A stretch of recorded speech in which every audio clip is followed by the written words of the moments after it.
Hey everybody, welcome to Hash Church episode 114. I am going to send out the invitations as I do each week through email, through Skype, through Facebook, and through Messenger. All of the options that here we go, new message. There's everyone right there. All right, I am sorry to announce early this morning that Rob Clarke will not be able to be making it for his presentation. He feels terrible. There was a death. A close friend of his passed away and they are going to awake. So we send all of our positive vibrations to Rob and his friends in Turkey. We're sorry to hear that. We really were looking forward to seeing Rob do a presentation this morning, but he's going to try and make it next week for that presentation. And we're still going to have Zach come in a little later on here today or earlier. We'll see when he decides to come in. But in the meantime, I definitely want to welcome Johnny B and Skunkman Sam and Etienne and Indra to the room, as well as the 299 viewers that have made their way onto the live feed already at 9:01. That's pretty impressive. I'm impressed with you, 333. Welcome, Todd. How are you doing this morning? Good morning. I'm doing great. That's a big go. Yes, I'm going to put my headphones on right now. It's always my fault. It's all your echolocation, Todd. How dare you? Whoa, letting everybody know where I am. Good morning. How are you? Oh, stoned again. Oh, no. Oh, I missed Rob Condrit. That's really great. Thank you for pot smoking. Yeah, this is the old Pres Bob. If people don't know, Pres Bob Kundert did the thank you for pot smoking way back when we were early activists. Yep, in the 70s. And this was how he raised awareness, was this thank you for pot smoking stickers, and eventually I am not a criminal. Yep, not a criminal at all, especially now. You're legal. Now we are legal. Hey, Chris, how are you down there? Good, man. How you doing, Todd? What's up, brother? I think he's up there, Todd. Yeah, he is technically. But you know what? It was me focusing on the bottom part of the screen. We're all going to be together soon in Cascadia, brothers. Cascadia. There we go. Hey, yeah, welcome, Chris. Nice to see you this morning. Yeah, I heard you were having Rob on. I figured I better check out what Rob's been up to. Well, you know, I just announced, unfortunately, and it's crazy because every time I announce someone, Rob unfortunately is not making it today. He had to cancel. There was a serious situation. Someone passed away, and there's a wake happening, and so he's going to come back, I hope, next week and rock his presentation, because I was really looking forward to it as well. He had a whole slideshow of photos, and I'm not going to give up what he was going to be going into, but it's definitely worth checking out. Something new from Mr. Rob Clarke. Cool.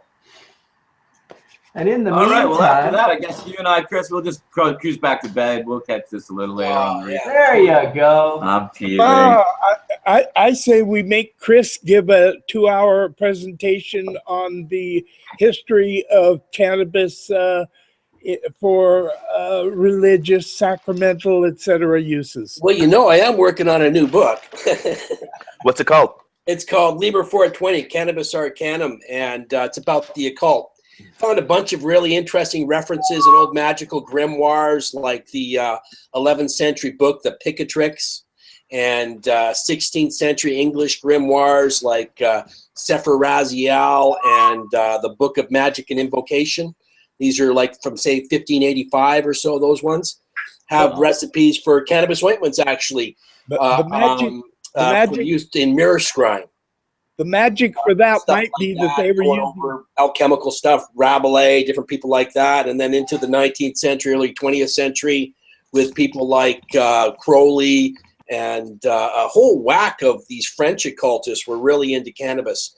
I'd say there would never have been an occult scene without cannabis. It was just so pervasive in Europe amongst these occultists. I think the magic involved with it was they were using European hemp varieties with little or no THC. Oh, well, I don't think that's necessarily true that they were using European hemp varieties. There was a lot of trade going on. Apothecaries were carrying all sorts of rare herbs. And we have firsthand accounts from people like Robert Hooke, contemporary of Newton, where he's discussing acquiring such substances from the East and experimenting with them. He gave a presentation to the Royal Society in England. What year was in that? the 1600s. What year was that, Chris? Robert Hooke, I guess that was like 1600 sometime. So were they blending? Newton. Were they blending the cannabis with other things? I take it then In it wasn't some just things, solely. they were blending the cannabis with other things. Such as? Books like Sefer Raziel. It was mixed with Artemisia, which is wormwood, and the Book of Magic. They refer to a herb called Archangel, which I think is Brumansia, but I'm not absolutely sure. You know, doesn't go by that name, but it's also called Angel's Trumpet or Devil's Trumpet. So I'm thinking it's probably, which is quite a powerful nightshade. You know, so it'd be fairly potent. And not just cannabis as well. There's recipes for all sorts of stuff for opium, all sorts of nightshades, mandrake, henbane, all that type of stuff's pretty pervasive and often used in conjunction with cannabis. And I think that there was a lot of confusion there when they first came across cannabis in the East, because as Sadhu Sam was saying, the hemp in Europe was so poor that we weren't even sure if it was the same thing exactly. You know, took a little while to kind of figure out what the difference was. They didn't really understand it at first, and Well, that probably led to tried it. They would know the difference really fast.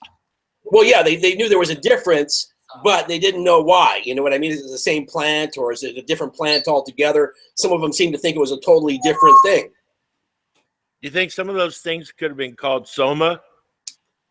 Well, Soma's like, that's much older, and it had already been long gone by that time. So, no, but later on, 19th century occultists were taking cannabis as Soma, and referring to it as Soma.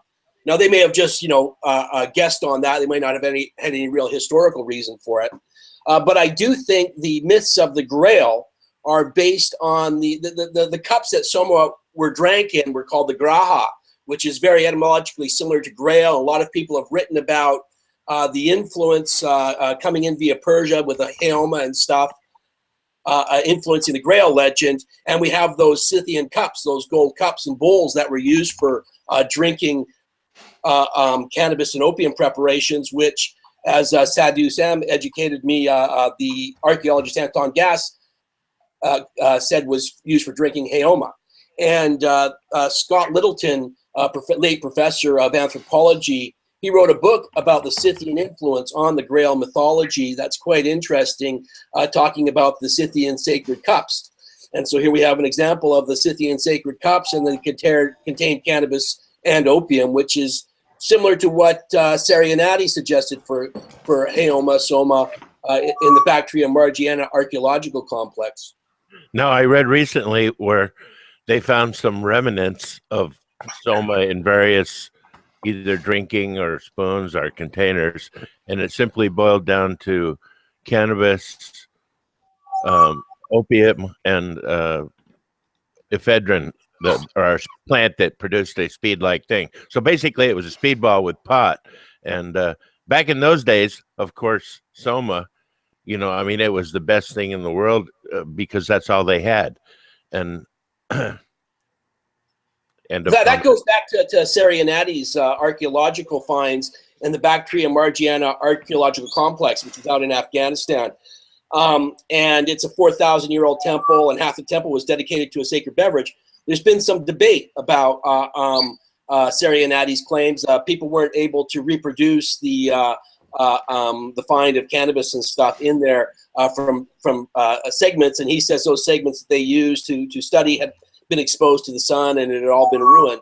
So there's been debate about that, but then strengthening it is this find of Scythian cups, because the Scythians were deeply involved with trade in that area and part of that whole cultural complex. And then we have this more recent find of cannabis and opium. And I suspect if they had looked further in those gold cups, they would have found ephedra. But that's not proof. That's just a thought. Yeah. So there's a lot of amazing discoveries that have been, like all things that bespeak the real truth, have been covered up by the people who produce history or tell us what was going on in history, archaeologists, historians. because they want to stick to a certain timeline and they want to stick to a certain amount of knowledge that's been uncovered. And I don't know how much of it's intentional and how much of it is like trade routes get blocked, things change, get cut off of supply, things get forgot, and then people come along and they don't know anything about it. And also, I think that, like, for instance, in a number of these grimoires, cannabis is referred to by name and opium is referred to by name, but the more recent publishers of these texts, they don't even make any relevance of it. They don't, they've got commentary throughout the book all about the text, and they just kind of like glide right over these drug references. And it's probably because they don't use drugs themselves. They don't really realize the implications that psychoactive substances have in these situations, particularly something like magic, where you're staring into. Well, they're in denial. I would like to, what Indra just said, I think, is something all cannabis or / alternative culture historians are up against, because like when Howard Zinn wrote The People's History of the United States, the first thing he points out is that most history books are written by the victors, and not by the people that were conquered. And when people are conquered, their history is buried, their culture is buried, their use of certain sacraments buried, and then the bigotry of the conquerors steps in to cloud the reality. And how do you as a researcher get through that? And do you look for common threads? Well, I'm not like an academic. I'm not, university trained or anything like that. So I just kind of started on my own thing, and I collected academic references that were around, you know what I mean? So I was able to find quite a few. But I know that like Professor Carl Rock and Dr. David Hillman, I've questioned them about this, and Hillman wrote a great PhD thesis that was almost refused because he had included references to drugs in ancient Greece. And the guys were just not having it. That the board that was doing his thesis were just not having it. They were like, no, you got to pull all this stuff out, or you're going to fail. And he had to pull all that stuff out. Really a lot of people don't realize that Dr. Lester Grinspoon, after he wrote Marijuana Reconsidered, wrote a really great book called Psychedelics Reconsidered that really fell on deaf ears, because the cannabis was kind of the third rail, but then coming along and saying that some psychedelics could not only be helpful but beneficial to society was like creating a rail that no one ever wanted to walk down. And he caught a lot of shit for it, but I think he was still 40 years ago more correct than we are now with his prophecies of psychedelics. One thing that can't be denied is the recent and for the last 50, 60 years, they keep finding more and more of these frozen Scythian offshoot graves where they're finding cannabis. Absolutely. The one that Rob had his name on recently that was published, there was, what was it? Several kilos of cannabis found, including, covering the entire gravesite. Yeah, well, that one with flowers is particularly interesting because it shows that they were growing that in that area. And that's kind of where I believe that the whole indica thing really started is up in the Tian Shan Mountains there in that region of China, and then connects into the Hindu Kush. Those guys were involved with trade, like when they found that first shaman that was with that 2,700-year-old cannabis, the cowrie shells on his hat were from India, and they tested DNA from those guys, and they have DNA from Eastern and Western Europe and stuff like that. And then, like this, the archaeological evidence in Europe keeps getting bigger as well. And we know the Scythians were deep into Europe. Scythians are an amazing culture because they were like early horse riders. They were very nomadic, and they were all the way over to the Mideast, Persia, places like that, up into England, into Europe, throughout continental Europe, and then up into China. Those Chinese mummies are basically an offshoot of Scythian culture. Yeah, they're finding white guys with red hair. Yeah. And plaid, they're wearing plaid garments. Yeah, exactly. Well, the beauty of red hair. The beauty of them constantly trying to bury history is it's seeds, and it keeps coming up again and again. Ha ha. Absolutely. I don't think they're trying to bury it as much as they have to find it. They have to dig it up and think about it. Well, I think what John's saying is absolutely true that they buried it because the people that came along had no interest in propagating the culture of the people they conquered. So they weren't going to come in and be the marketing group for the people they just slaughtered. You know, there was that great paper this last year about the Yamana culture, which is another Indo-European culture, and saying, you know, basically the founders of Western civilization were pot dealers. And it was in Agricultural Journal. I forget the name of the actual, I think Sam posted the actual essay at some point, but it's caused a whole rash of news articles like founders of Western civilization were dope dealers and the first cash crop and all stuff like this. But you know, there's some basis for that, man. You know, those guys that put that paper together are serious anthropologists and archaeologists and stuff, and they had just a whack of archaeological finds regarding cannabis in Europe. You can be sure that early people found everything there was to find that would make you feel good or have you some euphoric feeling. It's only been since Christianity and those nutcases that are constantly flapping the Bible, a compendium of 1,017 different writers in our face as being true, that this has come about. And so now we're forced to listen to fairy tales from the Christians for the past few hundred years, and they think it's bad because it made you turn around and see yourself. And the last thing that any church wants is for their people to suddenly get realized and turn around and see themselves when they're setting up a hierarchy where you have to go through the middleman who has the donation tray up at the top of the church and who's constantly telling you what an asshole and how bad you are, and making your only path to heaven through him. And so that's what's been going on. The previous years before that, it was always looked at as a sacrament. You know, it's all about cultural control. It has been for generations. As Todd says, it goes back to those who the history is written by the victors. And what's fascinating is, yes, even in stake of all that, but they still are uncovering grave after grave finding this cannabis. Now, I wouldn't be surprised if there were older findings and that people who are archaeologists didn't know what they were dealing with, just toss these weeds aside as just simple rags or weed, et cetera, et cetera. Special conditions for, like, you know, stuff like that to be preserved. You know what I mean? Right. It has to survive, and you're talking, you're finding these in, you know, ideally it needs to be frozen. Can I ask though, you know, was there a cultural shift, I mean, in the 20th century, where there was actually a movement to discredit cannabis mid-20th century that wasn't really around in the 19th century, where the explorers from Britain going to Egypt looking to disqualify cannabis finds in Egypt, or were they just Napoleon outlawed it, correct? Napoleon You know, outlawed hashish in Egypt. There's references, and if you look into like books like on ancient Assyria, and you know, you dig really deep, or ancient Egypt, sometimes the stuff comes up. You know what I mean? But the thing is these people weren't heads, so they don't really. It's not something they really explore deeper. They might mention it in passing. You know what I mean? Oh, you know, cannabis was used as an incense in Assyria. We have these Assyrian references, and that's about it.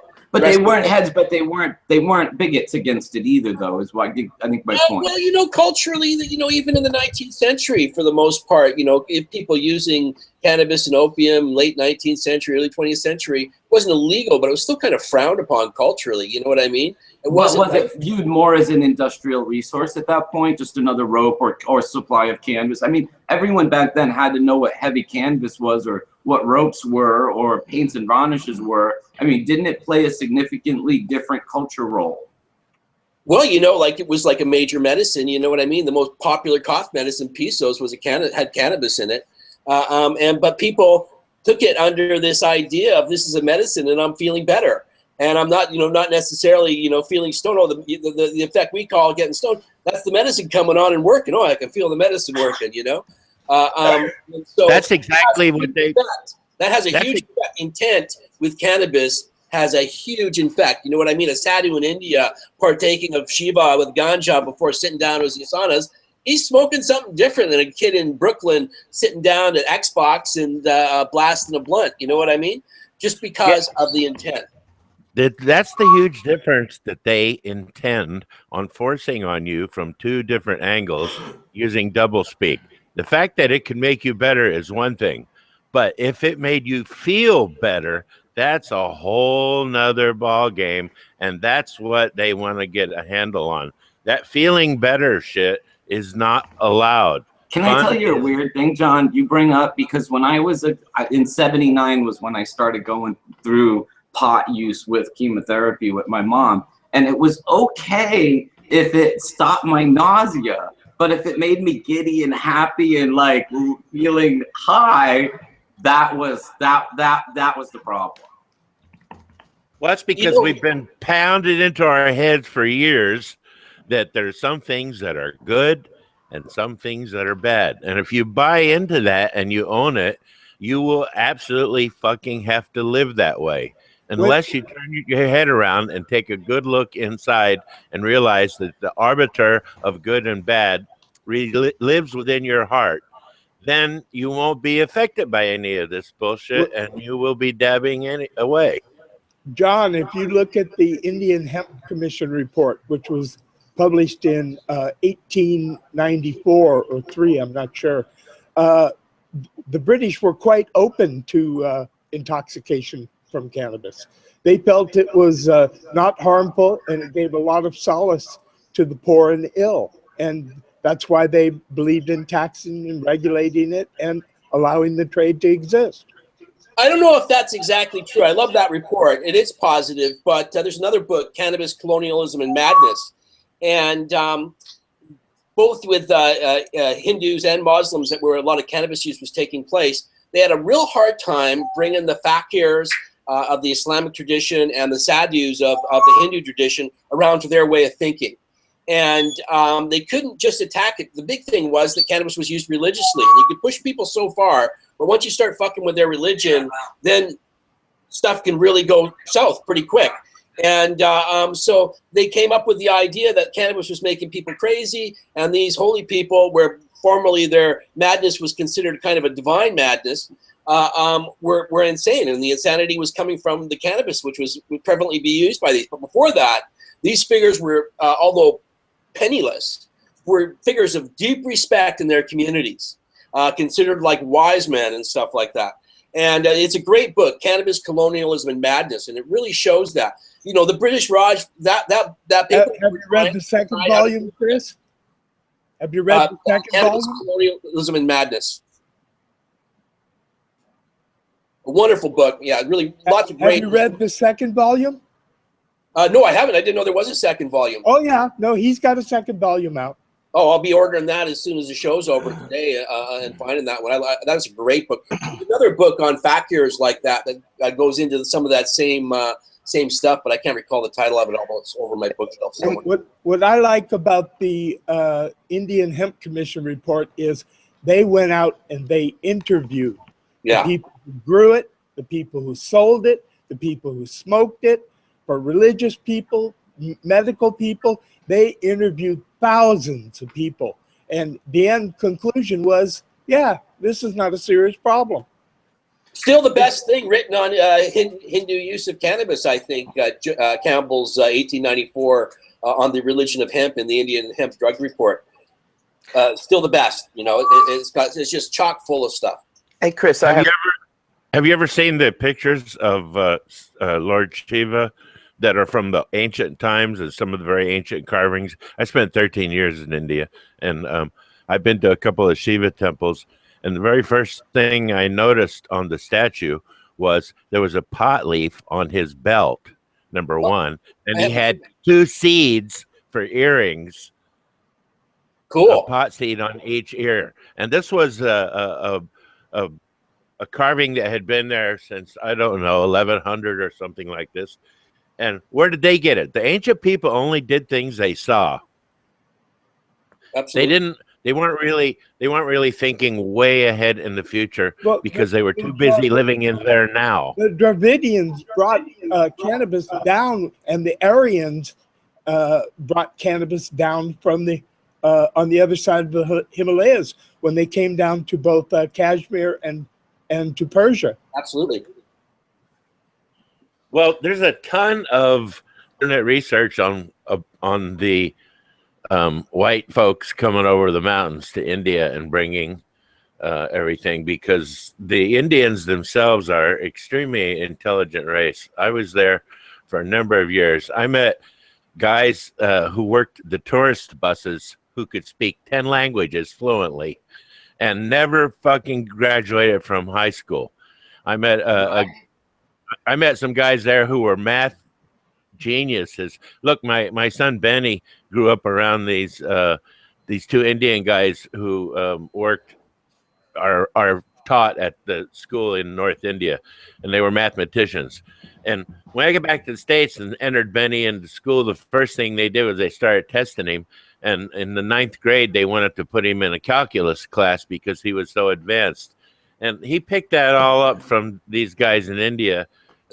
And all my kids learned to speak multiple languages because of their friends and the people we were around in India. And when you start early with a language, you can learn a language. And I brought them all there when they were quite remember that there was only 2 cultures that originally came up with the concept of zero: the Mayans and the Hindus. Yeah, that's big right there for sure. I would say a lot of time in India, you know, and he was hanging the around Mayans with had bond breakers. no written language. So how did they come up with zero? I'll tell you one thing. The guy that I was hanging out with at the Maha Kumbh Mela, this sadhu from Pashupati, he spoke at least in the high 40s languages. And it was sitting on the Ganges during the Maha Kumbh Mela, and he would look at people as he was sitting under his tree, and he would recognize a Vietnamese guy and speak Vietnamese to him, and he would recognize different Chinese people and speak like either Cantonese or Mandarin. He was speaking Hindu, he was speaking Nepali, he was speaking so many different languages. It was blowing our minds. That's Hindi, not Hindu. Hindi, sorry. Yeah, he also absolutely did not go to school. Like, this guy had been a sadhu since he was like really young. He had got caught stealing something, and he had the option of either going to prison or going to become like the helper of a sadhu, like make his tea and cook his food and do all these different things. And that's how he got into the culture. But what an amazing man to hang out with. It was only a couple weeks, but he definitely was an unforgettable soul. And you think he started out as a bum who was stealing things, but karma led him down the path and gave him full empowerment and realization. I mean, I met so many people in India who could speak multiple languages, and I felt like a dunderhead because I could speak 2.5. That's what I'm saying. And these guys could take the other language that I did speak, which is Okinawan, because I grew up in Okinawa, and they spoke it so much better than me and so much more eloquently than me, and I grew right up with it. And so you run into these people. There's been some studies at the university in North India that once the right amount of language is occupying in the various place in your brain where languages come from, that you can learn all languages easily after that. And, don't feel bad, Indra, because I'm sure they were lousy at gas extraction of. There you go. Yeah, we're all good at something. I like that. Yeah, I didn't ask him about that, but you know, I was gonna say, I guess Chimera didn't come on today, but if you run across him, besides the hemp extraction he was talking about in Morocco, the other thing is that this argan oil, or argan, or argan, I'm not sure how exactly you pronounce it, but they use it in a lot of cosmetics. And I saw on the National Geographic special that they crush the nut up and they put it in a cloth and squeeze it by turning a stick to squeeze it down as a method of getting their yield. And they're getting a tremendous yield. But imagine if they had one of these machines there, which could actually extract these nuts in a very, very extraordinarily complete way. Yeah, Mark. The goats climb the trees and eat the nuts and shit them out, right? Well, they actually started bypassing that because they realized that it doesn't matter if the goats shit it out, because the inner part of the seed never gets subjected to any chemicals from the goat's gut. You know, it's not like the emus in Australia where they have to eat their seeds and shit them out before they'll grow, which is a whole different story. Yeah, I just have this vision of this army of goats going through this orchard, eating these seeds and shitting out the nuts with your extractor in tow. following the goats. They say that coffee was discovered in Ethiopia by goat herders observing goats climbing on coffee trees and eating the nuts, eating the coffee beans, and acting peculiar. Good So old would goat milk be peculiarness. psychoactive if goats went into a pot field and ate all the pot? Would they produce psychoactive milk? Would the cannabinoids follow through on that? No, I think Is that the first hash? they'd still be in the acid form. That would be the first hash, wouldn't it? The first hash. What is the first hash? What came first, the seed or the hash? Well, I'm sure some goats, they ate a bunch of pot and then took a crap and it got caught on fire, and you know, the rest is history. I think the first hash was probably made when people were collecting the seeds for nutritional purposes, and their hands got covered with the resin, and they either scraped it off or ate it or something, and bingo, bingo. I love that Of all Sam people- has spent time thinking about that. Of all There's a people theory to of say, references I would have been licking my fingers. of all people Finding to it say off. the truth, last person I expected to say the truth was you, Sam, about that. Sam's No a truth problem. teller. I accidentally say the truth occasionally. There's a Syrian references Ethan Russo's written about to cannabis being sifted, which sounds like it was like, you know, for trichome separation. So that's like probably about 2,500, 2,600 years ago. Not to say there wasn't earlier stuff, but there wasn't a real understanding of it. A lot of the later Zoroastrian references to Mang, I think, refer to some sort of cannabis extract as well. But generally, you know, Rob put forth, I think. What the Persians also did was they would first either sift it or at least break it up into small particles so it was much more resin rich, and then they would make extracts with like sesame oil and things like this, and then they made very active oil extracts. You know, they also put it in wine a lot. Recently, I came across another translation of Omar Khayyam's, the Rubaiyat of Omar Khayyam, not the famous Fitzgerald one, but this one by this other guy, McCarthy, written in 1889. And it's interesting because this is a lot earlier than most people place hashish. And he was a contemporary of Hassan I Sabah. Apparently they went to school together and were lifelong friends. And he's got these hashish quatrains here. I'll read a couple of them. Art thou full of What year was this, Chris? This was like Rubaiyat of Omar Khayyam, so like 11th century Persia. So that's pre-smoking. Pre-smoking, yeah, long pre-smoking. Art thou full of heaviness? Take thou a morsel of hashish as large as a grain of barley, or drink but a small measure of rose-colored wine. Thou art become a sage, truly. Thou mayest not drink this. Thou takest not that. Nothing is left to thee but to go eat pebbles. Go eat pebbles then. And here's another one.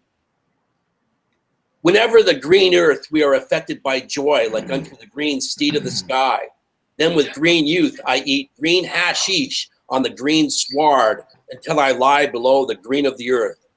O thou quintessence of the sum of existence, cease a moment to think upon evil again. Take one cup of wine from the eternal sake and set thyself free from the cares of both worlds.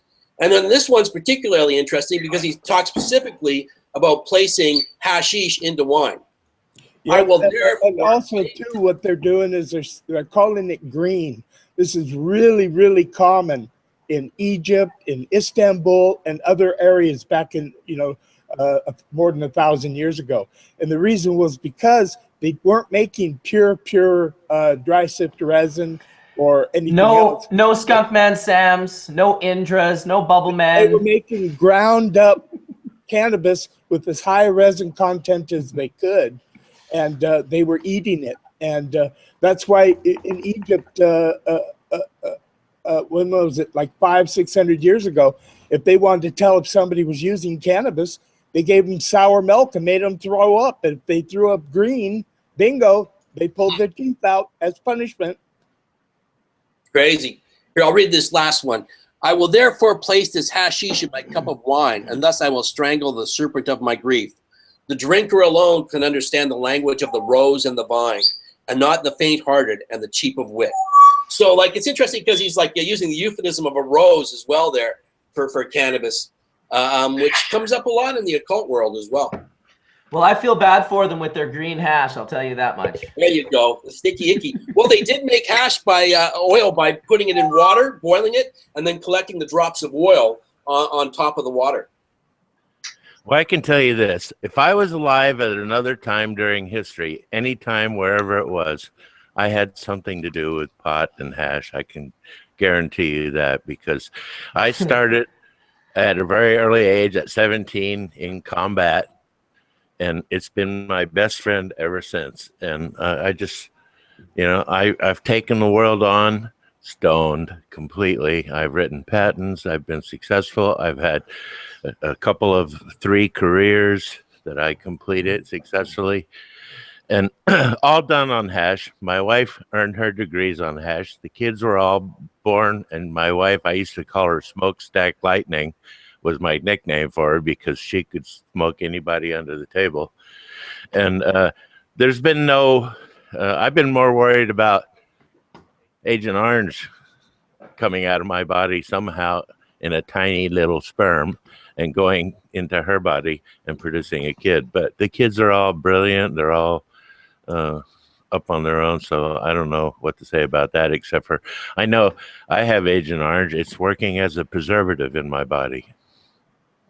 I say bong rip to that because Darren's not here. I'm talking to him right now. He's like, you forgot to send me the link. I'm like, no, I didn't. I sent it to your other account. He's like, I checked both. So now I photographed at 9 a.m. with his name on the link that it got sent to him. And he's like, nope. He's such a fucking... Who is this? D420K, bong rip. Bong rip. So I just had to call that because hash has kept me alive, just like you, Joe. Cheers. Cheerios. Well, I appreciate it as well. I'm not sure that I was, doing something with it in my former life. I'm not even sure I had a former life, but I like to think like Indra, that if I did have a former life, as well as most of you on this panel, it would not come to a great surprise to me to think that most of you guys were somewhere along the lines of history involved in this wonderful, beautiful plant. Because... I don't 100%. really believe that I had a former life, but I can tell you when I was about 17 and somebody had given me a couple kilos of remnants of a dozen kilos. So, and I cleaned it all to try to salvage like an ounce of pot from all of the stems and seeds and plastic bags and boxes and everything else. And while I did that, sitting down, just, grinding it up and doing whatever I was doing, I had this weird feeling of deja vu, like, man, I've been doing this for thousands of years. Now, I don't believe in reincarnation at all, but I did have that feeling. Well, how about even DNA, man, it's in our ancestry. It's in all of our DNAs. That's what all those damn cannabinoid receptors positioned everywhere around our body where they might be useful are. They're there because, one, from the first monkey that jumped out of the tree, he jumped out onto a cannabis plant and smelled it and probably munched some of it. And ever since then, it's been part of us. And these guys trying to talk us out of that and telling us we need more research. I just want to, if I had them in front of me and they said that, I'd slap them really hard and say, what do you think? Did that work, or do we need more research on slapping the shit out of you? Well, I always just said it was a master regulator. It helped with all of my conditions. And I would be shocked and surprised if the CB receptors did not develop in animals before cannabis even existed. So I'm not sure there's a direct relationship. Well, I think everything began all at once. So that's just a different way of looking at it, This whole earth started, everything was present on day one. And besides that, so you don't believe in evolution, John? Evolution, I think, is a symptom of somebody looking at the earth from a not very lit up viewpoint from a corner and deciding that that's what happened. It's called evolution, survival of the fittest. No, I don't believe in it. I don't think that's what happened at all. I'm not related to a monkey. Are you I Clarke? do believe in it, but I don't feel bad because I don't believe in reincarnation. And I hope you don't feel bad either. Well, here's a weird question. If we're all like supposed to be from monkeys, why the fuck are there still monkeys? We're not. That's a fallacy. Monkeys we came from similar ancestors. Right. I'm so glad you said that, Chris. Thank you. Thank you. I'm kind of in between Indra and Sam on this one. I think we kind of had a coevolution. You know what I mean? That we started. Where were Neanderthal people came around, then they were gone. I mean, they still have small amounts of genetic material in Homo sapiens, but and also now they found a third species that was around at the same time in the Far East. Well, but they also recently found evidence of human existence 380,000 years ago. Oops. Who were those guys?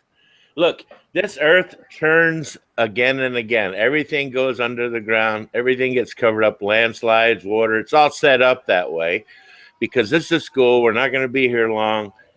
Everybody does what they get to do here to come to understand themselves or not. And it churns everything over again. There's stuff that's buried out in the middle of the ocean that we haven't gotten to, or we may not get to because technology's not at that point yet. But this planet has been here since infinity, and that's how long it's going to be here, and that's how long this school will be open. We keep descending into these dense forms of bodies to have the experiences we want here, and that's what's happening. Nothing more, nothing less. It's just one of the levels of existence. Sam says he doesn't believe in reincarnation, but I bet he wouldn't be a bit surprised or disappointed after he passed out of this body to find himself on another plane of existence. You, I think, have a need for that. I don't. Yeah, I follow Sam on that. You know, it's like a No, sunset. but listen to what Indra said. He says, "I don't think he would be disappointed." You know, whether you believe in it or not is really not the question. What the statement was that if it occurred, you're probably not going to be disappointed that your belief system was wrong. And I heard what Sam said though, which is I don't feel a need for that. Of course, which is fine. Yeah.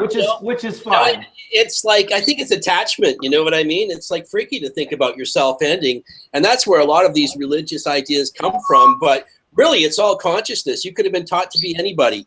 You're born. You're not like aware and reflective. You got to be taught to be somebody. Who are you? How old are you? And you start to identify with that experience. But that experience is always changing. The ideas you have now are probably different than the ideas you had 10 years ago. Even your physical body, every 7 years, every cell in your body has replaced itself. Yeah. Same thing with consciousness. And it's just consciousness. We're all the consciousness. We're all Shiva consciousness. And we take on these roles in order to discover ourselves. We're the universe examining itself and discovering itself. But that doesn't mean that has permanence. The idea of your ego, that's just something that's coming and going. And beyond coming and going from where, dude? There's got to be a place it's coming from and going to. I guess even the Big Bang, man, is all from... Void. I came from the void. I'm going back to the void. I don't believe. Look, it's a game.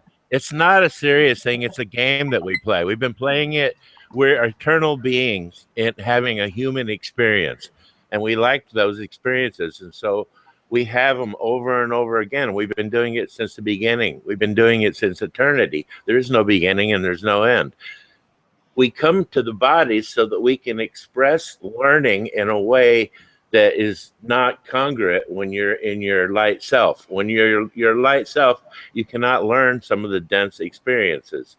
And so we keep coming here to have them because it's a lot of fun. It's a game we're playing. And what's wrong with that? Why does old souls and new souls? I always say, John, old soul. You're an old soul. You got a lot of wisdom behind you. You've been here lots. Say again. I said, old souls and new souls. You're an old soul. We've been around a few times. I always say that we come back and we learn. That's what deja vu is. When you simply been there before and something's happened. Or that's John is saying that we're all old souls. We've always, all of us been.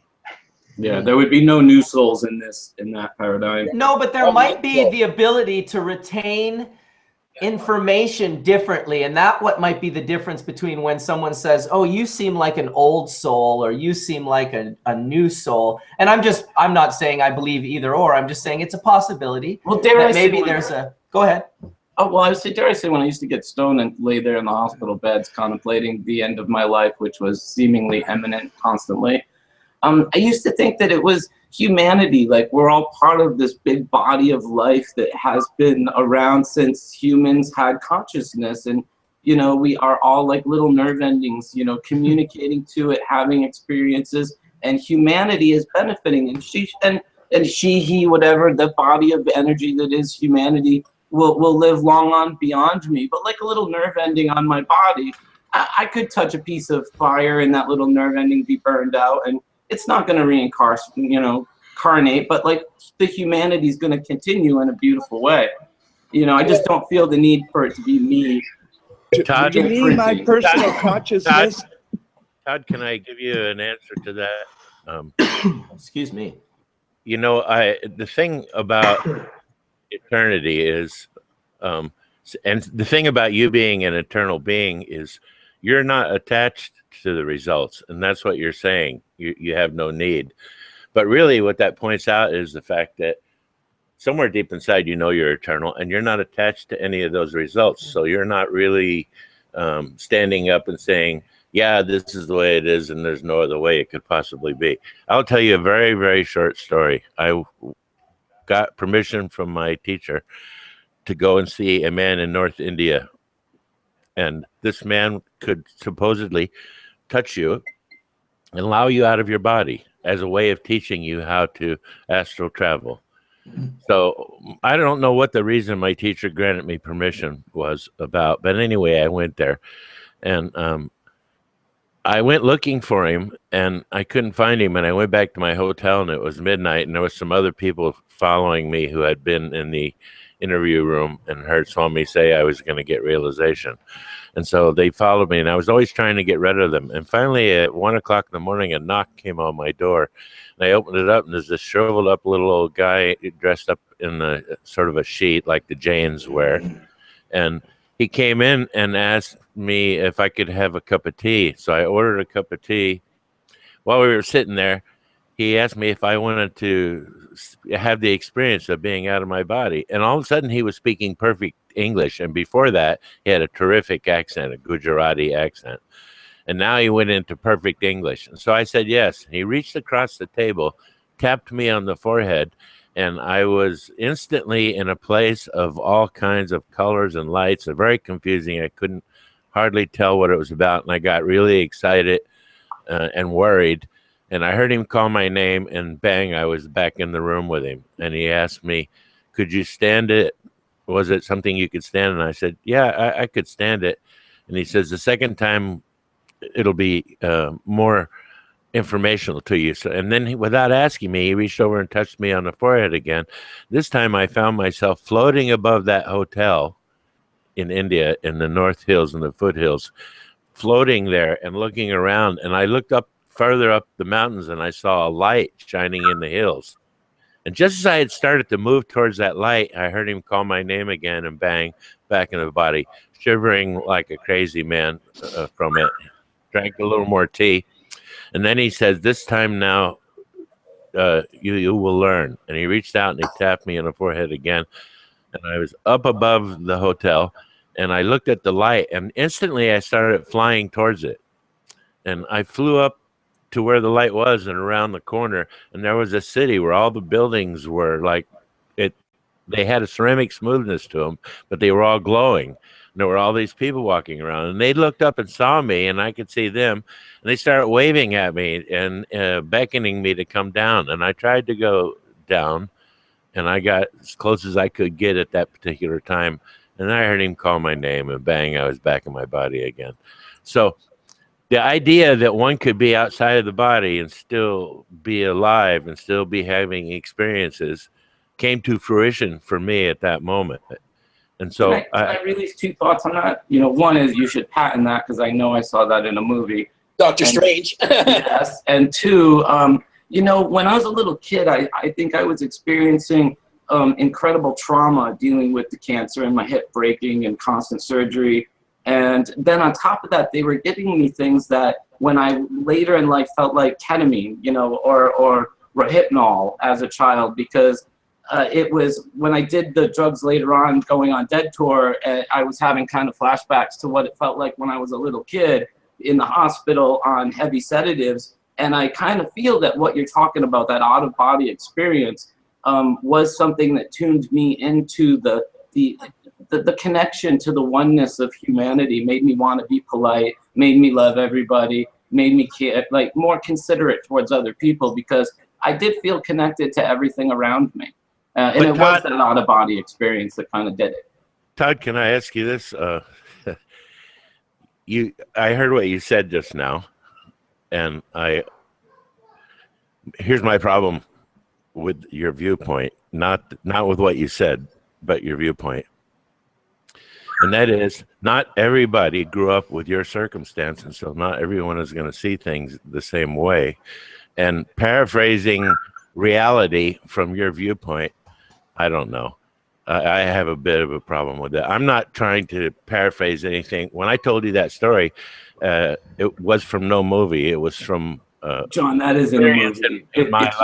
I'm not discrediting your experience, but that exact thing is in a Hollywood film, and I'm not being a goofball and saying it. What film? People write about that type of stuff too. You know, what I kind of think is take a look at animals. A deer can get up and walk the day it's born. A sea elephant can dive down and catch a fish the day it's born. And that's like, those are mammals, and we're mammals. And that is what they call instinct. Instinct is like some sort of hereditary knowledge and information and memory. And Carl Jung, his theory of the collective unconscious, that certain symbols and myths and art appeal to us because they appeal to this collective unconscious mind, this inherited consciousness. And he said that collective unconscious mind was the instinctual force. So there's been something living through all our ancestors and their experience that's carried on genetically into DNA, and is buried deep within the roots of our consciousness, deep below our egos and our personalities and our thoughts and stuff like that. And it's like at the core of our human consciousness. And that's the instinctual function. And that memory, that collective hereditary memory, goes right back to the very beginnings of life. Rupert Sheldrake calls it the morphogenetic resonance theory, and it's really quite interesting the way you put it there. I'm a firm believer of this as well, that this information is being passed in this invisible sort of pathway that, you know, and it's different morphogenetic resonance theories for different species. And in fact, I believe Rupert wrote a book about how dogs know when their owners are coming home. It's got this. And it's basically like, you know, the dog gets excited. The person's like 3 kilometers away in their car. They cannot hear the keys jingling yet. They can't hear. They just have this absolute knowledge and instinct that that their dude is coming home. It's pretty trippy. Think about schools of fish and herds of animals and flocks of birds. They're all operating as one consciousness, and it's like this electrical field of awareness that's affecting the other receptors, you know? Well, look, the morphogenic thing, the thing to know about it is how it operates. In Australia, if you dig up a gopher, it's going to have a pocket. It's going to be a marsupial. If you go to Madagascar and dig one up, it's going to be a lemur. If you come to the USA and dig it up, it's going to be a rodent, which means the energy is there for that thing to exist, much like the energy for Todd to exist and what he does and his. I'm sure any story I told, Todd will have seen it in a movie somewhere, because that's just the way Todd is. Well, dude, you live a life. Oh, John, that's kind of funny. You know what? I mean, you depicted a scene that is in multiple films with, you know, the shaman touching the forehead and the person going to the next dimension. But how do you think that was written? How do you think that story was written, Todd? Do you think it was made up? I think John Patton did it back. No, it was most likely based on. It was most likely based on a story that someone experienced. That's how movies and books get written. They're based on life. Because the big thing about this 19th century occult scene with cannabis was the use of cannabis for astral traveling. And I've got a book here, A Sanctuary of Spiritualism. It's got 15 first-hand accounts written in 1848 of people ingesting 3 grams of hashish and having these out-of-body experiences where they see the same sort of glass cathedrals and glass beings and stuff like that Andrew was just talking about. And this is 1848. And Listen. Go ahead.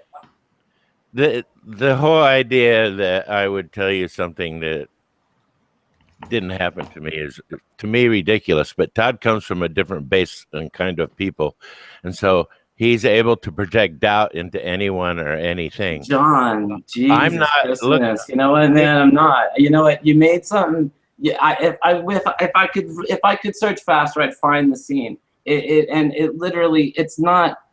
You know, John, oh my goodness. You know what? It's cool. Every experience that you have is absolutely correct, and all of our other experiences are just minimalized in your eyes, and I get it, you know, but... No, Todd, if that's the only way you can proceed in this talk, I mean, I think... It's not, but, you know, you're going to sit there and dig on you with your backhanded, you know, and it's rude, and it's like, I'm listening to what you're saying, and I'm sorry if I don't agree with reincarnation. I've done a lot of psychedelics. I've almost died. I don't care if you agree with reincarnation. At me. It's you know, I look, a lot of us are not religious. So when people start getting religious at us, we do laugh it off. And, See, now don't take it personally. I've laughed at every religion that's come at me.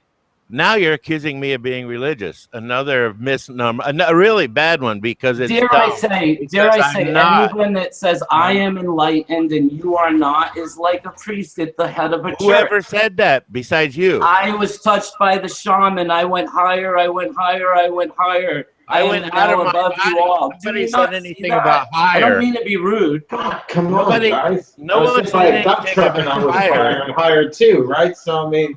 Yeah, everybody needs to sit down. I simply talked about. I think we need to smoke some Rosin. I talked about being out of my body, and if that for you equates higher, this is the basic problem. Then you need a translator. People who believe in reincarnation think that life is serious. It's not. I thank well, you, Sam. The only thing I've been I'll saying say, it's a game. The only thing I'll say is this. I personally enjoyed the story because A, I've been to India and seen impossible shit that kind of freaked me out. And I've also experienced being out of my body, extremely high on psychedelics, never being touched, never hanging out with a shaman. Oh, that's not true. I've hung out with some Caradero ayahuasca shamans, but that's a different story. Taking mushrooms on my own, I've gotten psychedelic enough to actually leave my own consciousness, leave my body. And it was also a very trippy experience. So, I mean, I don't know. I think it's you don't have to believe everyone's stories, but it's good to be respectful and say, I mean, it was a little bit of a, oh, I saw that in a Hollywood movie. Well, that's cool. You saw it in a Hollywood movie. You know, I've seen all sorts of shit in Hollywood movies. That doesn't take anything away from John's story. It's like it's common to human experience, you know? It's not new. People have these experiences, that exact thing. But, you know, in fairness to Todd, go see Doctor Strange. The exact thing happens. The holy woman in this case touches a guy, leaves his body, goes off into the outer realms and stuff like that. But that's not new either. You know what I mean? This is an old story that people have been telling for a long time, and it's based on their experience. Whether we want to choose to believe that it actually happened, we can believe that they experienced it themselves in their own consciousness, at least. Years ago, I used to take massive doses of psychedelics, and I'd sit around and talk with my friends sometimes, and they would tell me they could feel the presence of some other force, like God, in the room. And I would say, really? I don't. And then one day I had the experience. I felt the experience of the other. I was so fucking high. And you know what it was? It was my left brain and my right brain.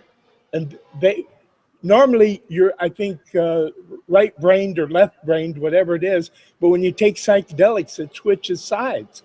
So one of the possible explanations of this is you're feeling the other half of yourself and you experience it as an other, but it's not. It's you. And that's what a lot of people. Cannabis plays a big role in this, because if we go the whole idea of heaven and hell, that goes back to these Zoroastrian guys like Ardu Virith and Vishtaspa. And this is written about in Zoroastrian literature. I have the actual references, you know, in my book. And these guys would take powerful drafts of cannabis-infused wine, so powerful they'd knock them out for a day or two.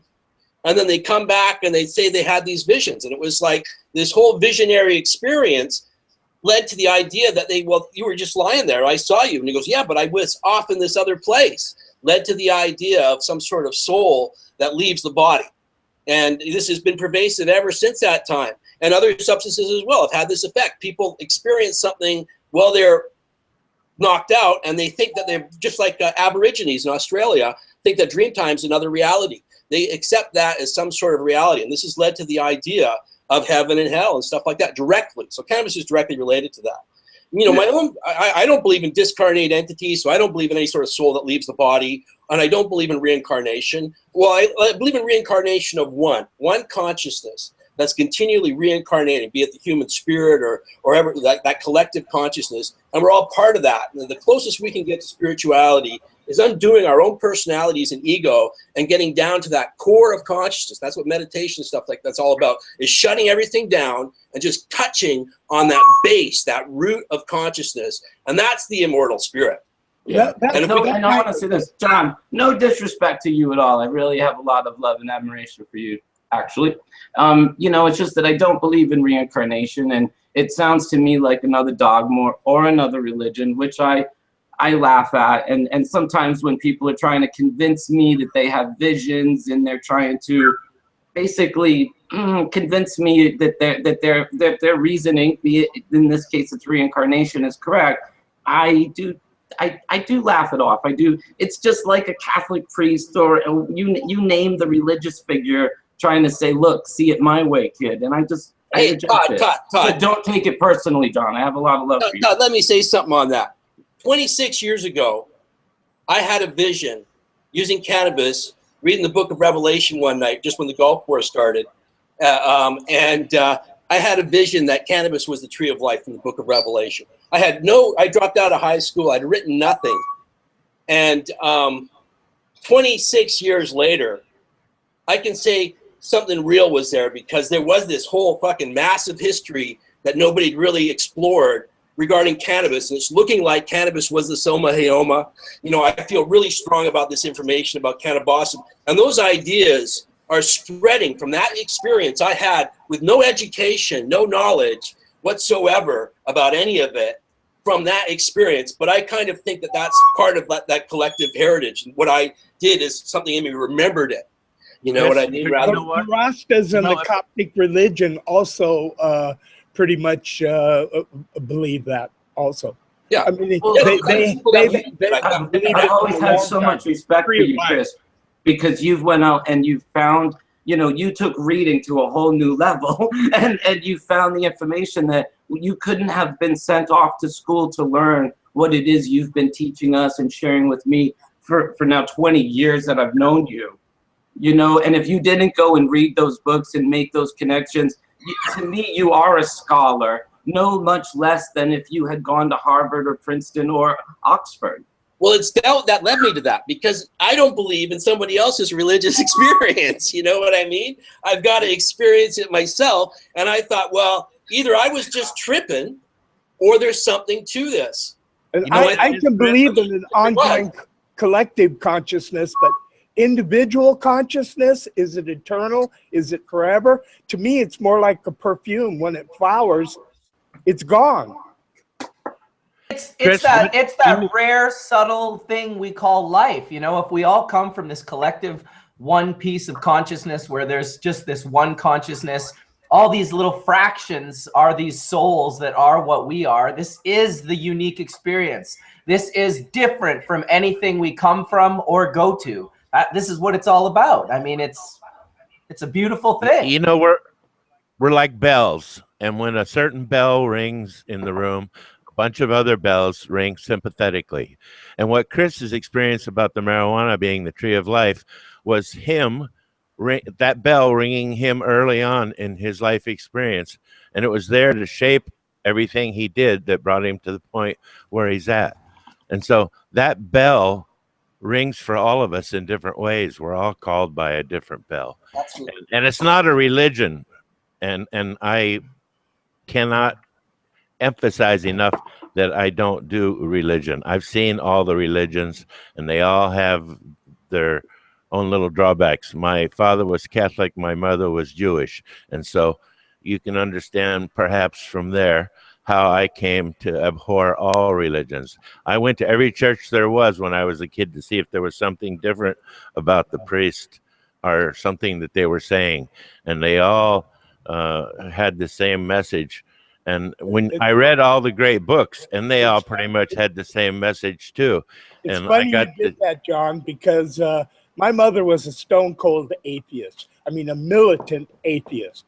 And when I was young, like 10, 12, whatever, I used to sometimes go to a friend's family's religious services, whether it was Baptist or Catholic or Jewish or whatever. And she used to grind her teeth and hate it. But I was curious. I just wanted to see what was out there. Now, everyone I went to, I couldn't believe they believed this stuff. But I went. Hey, yeah. I want to say a good point. Mike Bishop just hit me up on text from Heidolf, and he says, isn't it funny that everyone is arguing their point, and the only thing that is 100% true is that nobody is 100% correct. Welcome to Tony on that note. Mark Scaldone in the house. How's it going, T? Y'all muted up? What up, what up? How you guys doing? I think we ought to all smoke a big one for Very, Rob Clarke and blow strong, it to the... Strong conversation. Yeah, well, we had, Rob was going to come in and do a presentation. Chris came in and saved the day, did his own little presentation. And we've just been having a strong, passionate discussion, if you will. People have been getting high and debating religion since pot's been around, man. You know what exactly. I mean? Well, it's created that kind of a headspace. That's what we're doing. You know, whether you're right or not, when it comes to these thoughts and where do we come from, where do we go, what are we, these are things that, of course, every single person is going to want to have some form of a belief in, whether that belief is to not believe it or to believe it or to be somewhere in the middle. It is what it is. It's enjoyable. And I can tell you, Marcus, when people go to jail, a lot of them find religion. When people are going to die, a lot of them find religion. Yep, you are very true on that. Yeah, religion is usually the last thing found, no matter what the situation is. But on that subject of that information that I said, while I was living in an ashram 25 years ago, I had that experience, and I wrote it down in a very popular ashram book that they printed millions of copies on. So maybe somebody in Hollywood saw it and read it and decided to adapt it. But I've got a number of books that I wrote while I was living at that ashram about different experiences I had in different places in India. None of it should be construed as religion, because I wasn't at the ashram because of religion. I was there inquiring into Kundalini yoga and different kinds of yoga and white tantra, because I wanted to find out what the advantages, disadvantages, or what was going on with these things. And so I was there researching that. I wasn't there. Can you tell us about some of the cannabis use in Tantra? I know Arthur Avalon writes about its use in tantric practices in some of his books. And I've read other stuff about it. But can you point to any specific rituals that it was used in, or how they used it? The cannabis in Tantra was only used in white Tantra. And you got to understand that there's several different kinds of Tantra. There's Tantra where they do sex, and there's Tantra where they do focus. There's Tantra where they deal with filtering karmas out of your body. And cannabis was used during white Tantra. And it was, in a big hookah kind of thing. And then people would, there would be a tantric master who would spread his energy bubble over everyone. And then he would serve as a ground, and it would filter off past karmas, allowing them to achieve awareness sooner in this life.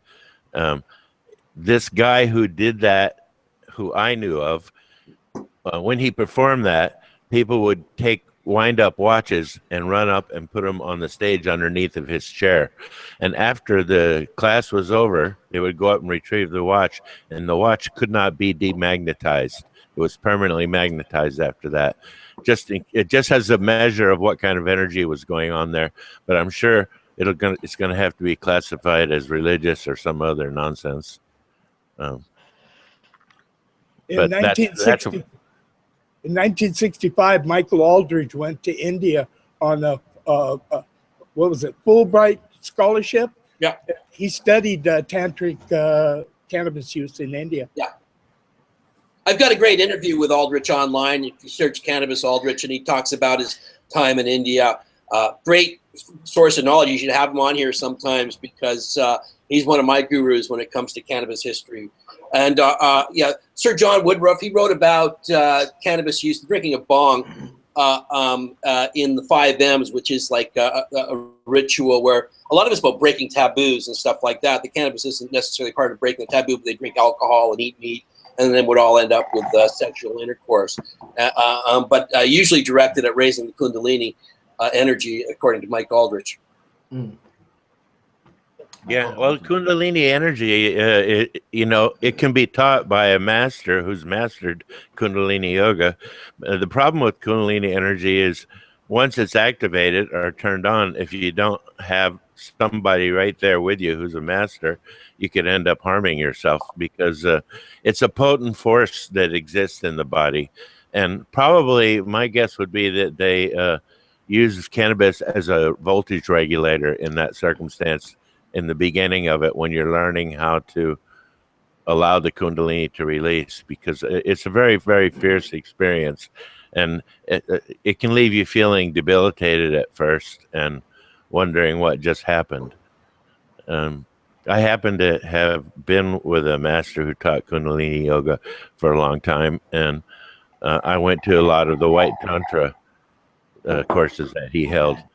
And it was an interesting thing, to say the least. Things happened during the Tantric course that let you know you were in touch with a partner across the aisle from you who was a complete stranger to you. He would make in the beginning that person write down 3 questions, and then at the end you would have to write down the 3 answers, and then he would call on people to stand up. And more often than not, all the questions were exactly right and the answers were exactly right. And this was from a person who they'd never met before, because there were 600 people there and he moved everybody around. So how do you explain those kinds of things and steer it clear of religion, Todd? Well, It's really easy because you don't believe in religion. John, to be blunt with you, is that me and you agree on 99% of what you just said. It's just that it seems to me that you feel that reincarnation isn't a religious belief or dogma, and I do.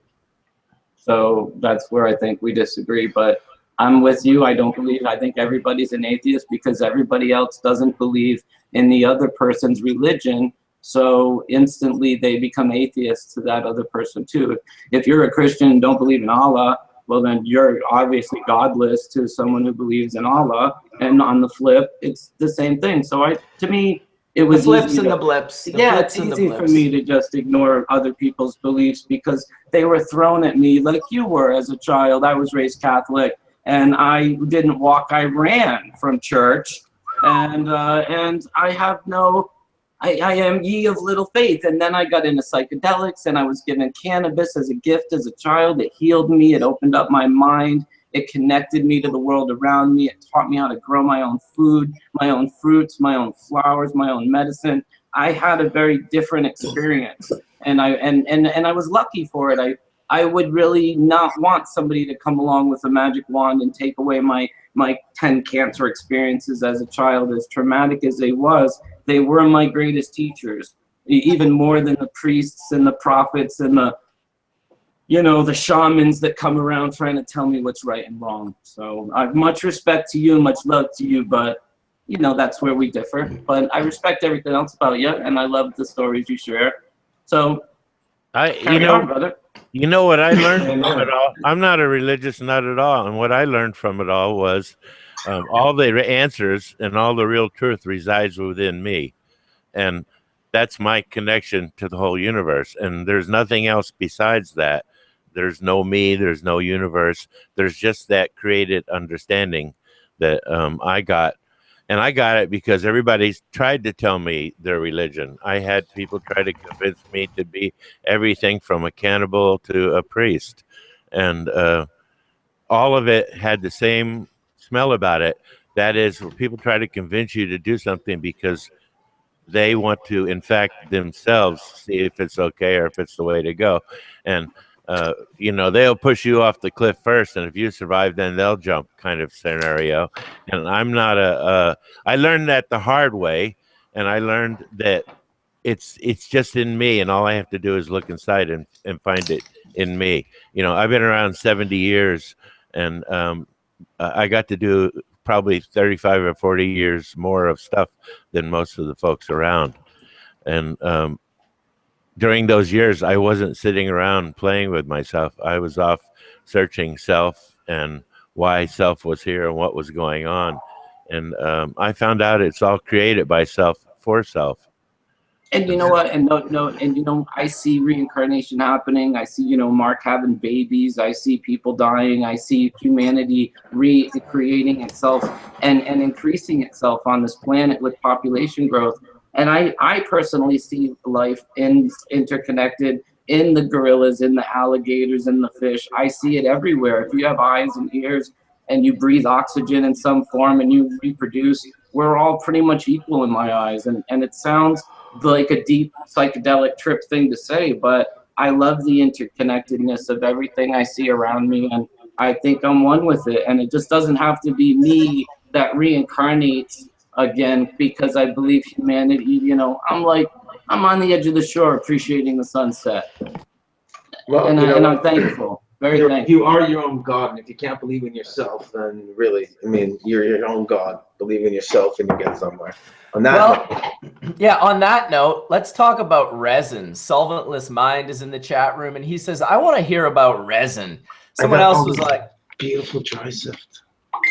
Excellent piles of dry sift count. I know D420K was whipping up the medicine over the weekend. I got about 18 different types of, I guess all the different presses I did with Dom and Max from the Sunrise Wellness Center. So these are all, only 2 different varieties are here. Whoops, dropping them everywhere. Most of them are sticking. Only 2 different varieties on this sheet, but basically different temperatures and different pressures created different, that one is number 3. I recognize you. That one is number 4, and that one is number. I just wanted to say that absolutely the best resin is eternal and reincarnates itself every time after you smoke it. There you go. I could be down for some of that. That's what I'm talking about. Way to meld the conversation, Sam. He's only heard about it though because he doesn't believe in reincarnation of temple balls or anything. Turple balls. Yeah, but my hash is so good that it is reincarnated even without my belief. Clones keep it immortal. Oh my God. So what's puffing, Tony? Oh, that's so funny. What's puffing? I'm puffing on some really terpy 3-to-1 CBD lemon remedy sap or oil. At this point, it's an oil. And do you smoke CBD for its effects or for because you like the taste, or why do you or for medical reasons? Why do you smoke CBD? Well, I would say first and foremost, a lot of people just like lump CBD into a category, you know, of like now it's CBD isolate. They just or you know, there's certain varieties out there, Sour Tsunami and ACDC and Suzy Q, Canatonic, Harlequin. You've got different varieties. They all have an underlining cherry kind of flavor and kind of taste. You just can't seem to escape from it. And so why I would say I like CBD and THC equally, but when we talk about modulation effects and we talk about ratios, CBD is, you know, let's say in one hand, the right hand, and THC, and both of them do unique things on their own. And I always try to seek out and explore and push those boundaries we can get out of our CBD medicine. And this normally get to smoke a solventless CBD oil. So it's something that's kind of new and something we've been working on to try to get different flavors of our CBD. First and foremost, just do it to try to create, you know, more layers and options. And secondly, I do enjoy the 3-to-1 for myself. I've been smoking it now for, I don't know, a week. For medical reasons, I understand. For people who like to subdue the high effects so that they can smoke more THC, I kind of understand that too. But for me personally, what happens is when I smoke CBD with THC, it delays the onset of the THC. It reduces the peak experiences of the THC and makes the whole reduced effects last longer. It's just not something I want. Well, not everybody wants to get high. So people that don't, let's say people that are just, or people, adults or elderly, That's a good example. What happens when like you your smoke grandparents or that are not sensitive to THC. What's up? Your connection just your went. voice was really getting weird. So I was making fun of it, saying that's what happens when you smoke too much CBD. Well, I think that, yeah, you got to look at it for medical purposes. So for inflammation or back pain, or, you know, for me, it's if I want to keep it really clear. I can't argue with that at all, Tony. Yeah. If people get any medical benefit, or if it helps them recreationally enjoy the THC, more power to them. Well, obviously we want as many options as possible from the plant. It's a quiver, and it's funny to hear people argue like, we don't need that. Like, I don't need that monomolecular medicine, and I don't smoke joints, so nobody else should, and everyone should do what I do. And how about we just have as many options as possible, and then pretty much we'll be covering all bases. Everyone will be happy. Everyone can do the thing they like, and they can even jump out of their box every once in a while and try the thing that they don't like because it exists. You know, Marketplace on CBC is doing a show tonight on the CBD THC thing. Wasn't it horrible though? Didn't they just do one that was like, yeah? You know, I kind of reminded of the early hemp days when they were saying like, hemp is not marijuana. Yeah, and now there's a certain fraction of people are going, well, CBD is not THC. Yeah. And so you could have this like medicine that doesn't get you feeling good. You know, Yeah. Not that there's not something valid to the whole CBD thing, but there's this element of people trying to legitimize CBD by separating it from THC. Yes, and I will say that we were very much a part of that with hemp. We totally lied to our ministers of agriculture and finance when we approached them. We told them straight up like, oh, it's a distant relative of marijuana, low THC, and it was the zolitinosis. So the THC was so low, they were like, wow, like this is lower than what we wanted it to be. So they were just kind of like, let it happen. Yeah, they've just lifted a bunch of the regulations around growing hemp. Here I saw that. Hopefully I saw that. Increases the industry. So THC testing is one of the things they lifted, but only for certain cultivars of hemp, which means they've still left it open that they still can do THC testing. And then amounts, I believe you no longer have to put how much you're going to produce on your license, which is great. And it goes to show you, although that did take 20 years. And you don't have to have a GPS until you plant. Yeah, no doubt. A GPS, because before you applied for your license, you had to give GPS locations. Right.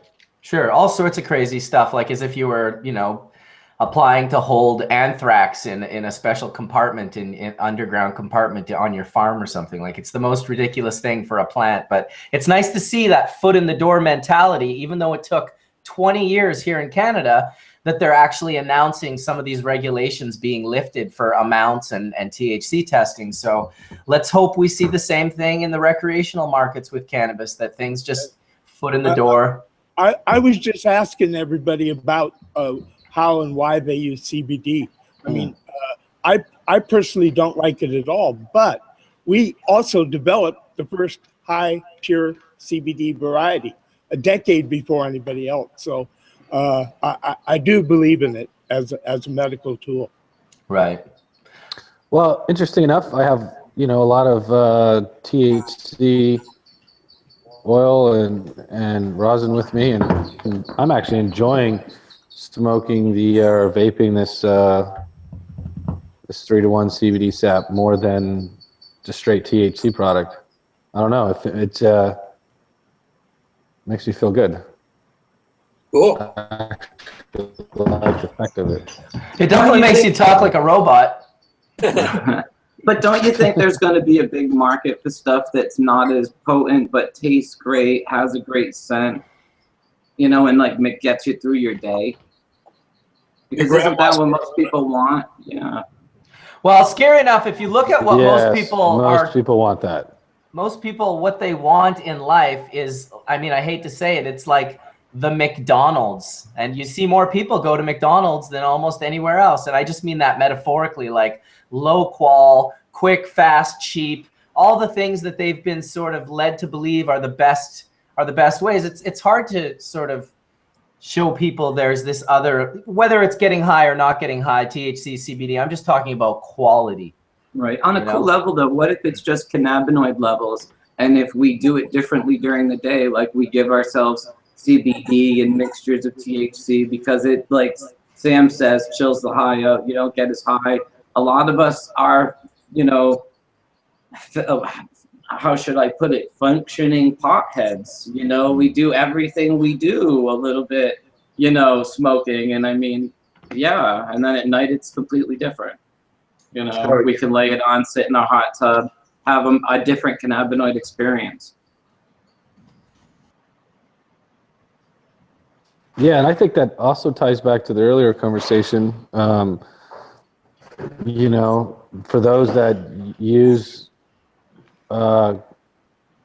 cannabis in high concentration with lots of THC, like Skunk Man Sam's talking about, perhaps there's a belief, maybe there's a connection that links that mind and body a little bit better together for him. And since he's not religious and doesn't believe anything like that, it would just maybe for you, the experience itself is something that makes you feel good, and therefore you just want to do it that way. And that's kind of how CBD is for other people, where it just makes me feel good. Maybe it's tuning my mind and body a certain way that just makes me feel better overall. Yeah. And Tony, I never believed that there was a best cannabis for everybody. Just for me, I know what I like, and for what I believe different smokes for different folks. Whatever it is that turns their crank. The cannabinoid profile, the terpene profile, what they want is what they like, and more power to them. There's no accounting for taste. There's no accounting for taste. It might have to do with his endocannabinoid deficiency, and so his body may not be making enough of the endocannabinoids, and so the feeling good that Tony has is actually a feeling of nourishment, because his body is now properly nourished. It could be CBD, could be THC, but it's a effect that has, again, almost like a vitamin kind of quality to it, that if you don't take your vitamins, you're not going to feel good. I would say it's like that, for sure. And, and the flavor has a lot to do with it. So this, as when you get into CBD stuff, everything has that cherry taste. So I guess I'm just enjoying this one because this is more like lemon pine nut fuel with no cherry. I've consistently heard from many people about the cherry connection. Do you ever taste varieties that taste really cherry that have zero CBD? Not really. The cherry seems to be, well, no. I'd say Zero? no, not like the No. CBD ones are.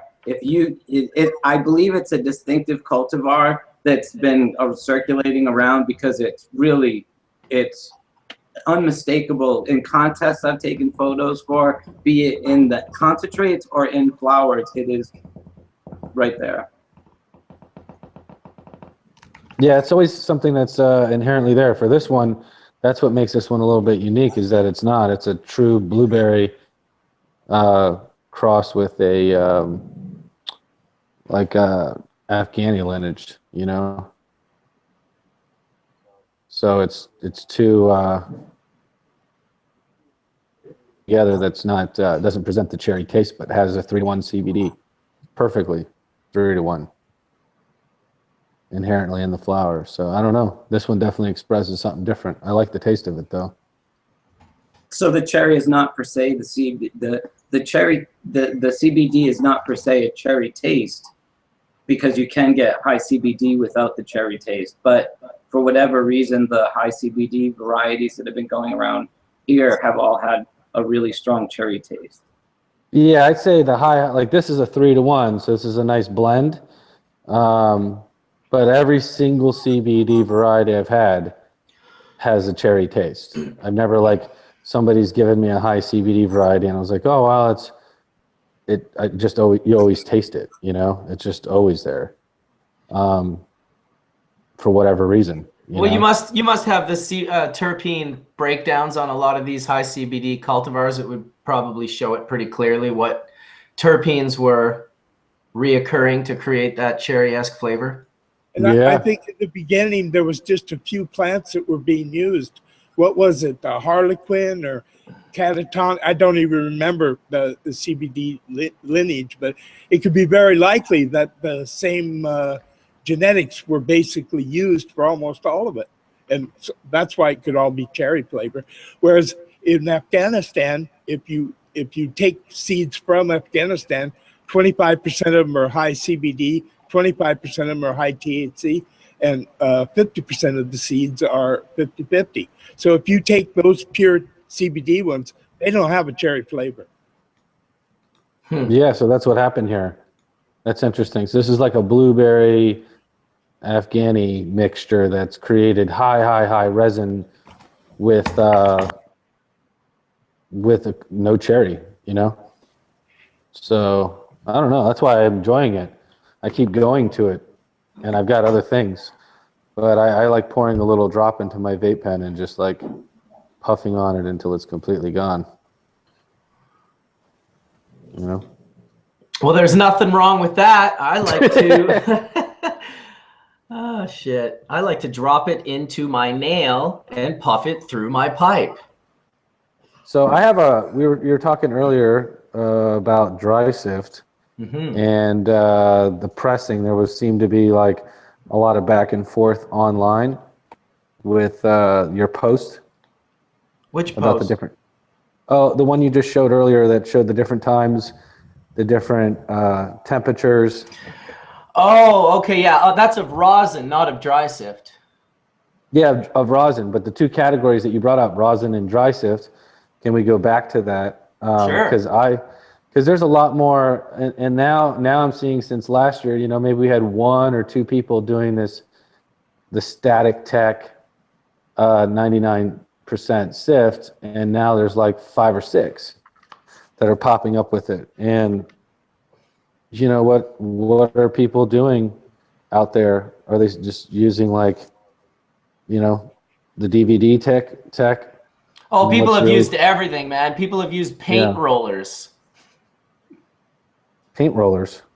Yeah, they've wrapped one of those paint rollers in parchment. I personally always found that having an edge seems to help the best, and that's why I don't use a DVD, but I would use like a thick book, and like the wider the edge of it, the more that I could kind of pick up, and it always seemed to pick up a variety of contaminant and a variety of heads, sort of both on different sides of the edge of that, whatever that case that you're using. In Amsterdam, the guys at the THC Seeds, they used to make what they called Oprah hash. And they'd be fucking with dope and cleaning it, and so stuff would get in the air, and they would have Oprah on the TV, and they would afterwards clean the surface of the glass on the TV, and they said they got really good stuff. That's hilarious. Well, that's funny because I remember years ago when people were like, how can I get contamination out of my dry sift? And it was Black Paw who actually was like, oh, you can use, he was like, I just use an old TV and I just plug it in and it creates the static on the tube. And I'm like, well, that's ridiculous. And I came up with a balloon that I rubbed on my head, and then I would put the balloon that was charged over the sift. And I did it with like real dirty shit that had hair in it, and the hair would just like jump right out. Like all of it would just, any type of hair, small particulate would just be attracted so strongly that I tried it with balloons, and it didn't get super good results. But then I tried it with a Van de Graaff generator, and I put like 5 grams. I dropped it onto a running Van de Graaff generator, and it made all of the resin shoot off and stick to all the walls of the whole fucking room. Oh, Jesus. Oh, fuck. I guess that wasn't redone ever again. No, that was the first and last time. Oh, my God. So, yeah, did you want to talk about the different temperatures and the different press times? Is that what you wanted to mention, Tony? Oh, I think he might be gone. You do all that from straight flower without any, without putting it in any kind of rosin bag at all, right? These ones were all done with rosin bags, 7-gram squirts. Okay. Okay. Yeah, we did like 12. Yeah, so your temperatures were almost exactly like what I would do. And it also, well, if dude, you're having... keep in mind, who do you think told me my temperatures? Soil grown. He told me exactly. He told me exactly what to do. So when I started posting it and having all these people come out and talk their utter and complete bullshit, it's like, look, I'm not saying, you know, doing one. We were looking between a head stash and a sort of a commercial production, like looking to get the best resin we could without, you know, possible, and it was just under 20% from the 75 grams, so it worked out fine. It's just funny to see how people they all have the answers, and then I go on to every one of their Instagram accounts and they're all private, so I can't even see their work. I can't even see what they're, you know, here I am showing a beautiful, like sweating, buttering, terp rich rosin, and they're just like, oh, that's way too hot. You press it for too long. It's like, well, it's all just opinion, people. It is all just opinion. And for me, with bubble hash, what I always went for was a quality that I considered a 5 to 6 star, which meant taste, melt factor, potency. All of those things were important. I did the same thing with rosin, and of course, yield. I want to be able to get what's there, not at the expense of lowering the quality of my final product, but I absolutely want to get what's there. So pulling 20% or near 20% off of all of that bud was felt good. It was great because I got 20% off all 3 runs of what I used the squish with at your place. It was awesome. Yeah, we squished up Johnny's first, and then I squished up my own, and then, you know, Dom and Max came down from Sunrise, and they were like, we want to see this thing in action, and we squished up. We did a video, actually, and that video will come out right after the short path molecular distillation unit from VTA via Root Sciences, which I think is a fun little video. Get to see the unit in action, and Corey, their technician down in Seattle, is going to do the dub audio for that video, so it'll be a pretty interesting video. I got a little bit of that distillate they gave me, and I put it into one of these glass syringes, and yeah, it's really solid, really stable, tasteless, you know, classic distillate. Not something I'm overly excited about for me, but definitely something I'm excited about. Like all of these aspects of having it be available to people, it's a step in the right direction, in my opinion, having these products be made available to people. So CBD Marcus, is another. Is that Yes. THC or THCA? This would be THC, the short path molecular distillation unit, and I'll let Mark Scaldone take over. I'm just going to do the short intro here. There is a reason why decarboxylation is necessary in these units. And I know the reason, but Mark's going to say it so much better than me. So you want to go ahead there, Mark? Well, yeah. I mean, you're distilling at high vacuum, so decarboxylate, because when you decarboxylate, you're generating a gas, and that's going to fuck with your vacuum pressure. That's right. Before you put anything into your short path, you want to make sure it's completely decarboxylated and as fat-free as possible, because that's going to generate all the char and the residue that is going to make you have to clean out your still head more frequently. So basically the carboxylic acid ring removing is producing like CO2 or something, and that's removing the vacuum from the unit? Well, yeah, I mean, when you heat up a molecule, it gives off a gaseous molecule that now goes into the vacuum, so it's going to compromise your vacuum pressure if you're constantly giving off, CO2. So you just want to do that without doing it under high vacuum, because it's going to mess with the vacuum pressure, and the vacuum pressure is what determines what temperature the compounds are distilling at. Right, and this is the reason why the terpene cuts that are coming off of this unit, the first and the second, the heavy and the light, are just beyond ruined and terrible, because it's all been decarboxylated, it's been heated up, and the smell is so rank and horrible and nasty that you just can't even imagine. They need to be. So let's put distillate in the. Oh, did Mark freeze up for anyone else? Yeah, he froze up for me too. All right, he'll jump back. For Sam, the skunk man. And Sam, have you ever done like a kilo of skunk? And then how much of that kilo is resin heads? Have you Okay, when I do dry sifting by machine, I can get a yield of about 10%, but that's farmer's hash. That's not super high cleaned up resin. It's Right. farmer's hash, and I can clean that up to. So you start with a kilo of weed, then you got 100 grams of farmer's hash, and then I can clean that up to 10, 20 grams of 99. Yeah, so farmer grade hash just means that it might be 20, it might be 30% heads inside, the 100 grams. Yeah, You might. the resin level, the THC level is 33%. Right. Did you want to finish up there, Mark? Yeah, I'm back. I'm sorry. I don't know what happened. No problem. There. No I problem. just dropped out for a second. Go ahead. So yeah, if you're looking to optimize a purity of a compound, when you distill it, you're basically distilling typically only that compound. So you're really going to be concentrating probably mostly THC from this, and this is going to be something again where I think you can take a lot of leaf and trim and lower quality product that don't have either lost terpenes through curing, or you're not going to preserve the terpenes in this experience.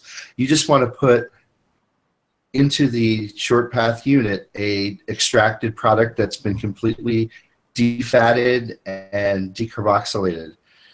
And so I think, again, my view of this is that this product is going to be something you're going to use to just formulate into other products, either edibles or vape pens or things like that. A raw product. Reconstitute it. Yeah, so maybe what you can do is you can actually steam distill your terpenes on your fresh material, and then take that material and then do some type of extraction of that material to actually make the material that gets distilled in the short path apparatus. The only thing is we're going to do it with Tony's terp machine instead of a steam distillation unit. So that's what I was telling them. I said, you guys should be terping this shit before you throw it through here, because it is getting, all the terpenes are being so badly destroyed. And to answer Sam, yes, this is like 96 or 97% THC. So that's basically the equivalent of cannabis distilled spirit. Yeah. Yeah. So it's distilled under high vacuum, so there's probably very little terpenes there. The only other components that could be there are other higher boiling Yeah, they do the cannabinoids. they do terpene cuts, so they have the cold trap built right into the unit that comes out of the condenser, and they have two different methods of the cold trap has two directions for terpenes to flow. They have the lighter ones that go into this tiny little ball glass piece at the back, and then in the front there's an actual nozzle that they drip out into a jar. And Mark, can you tell me if this is analyzed, will there be any Delta 8 in it from the manufacturing process?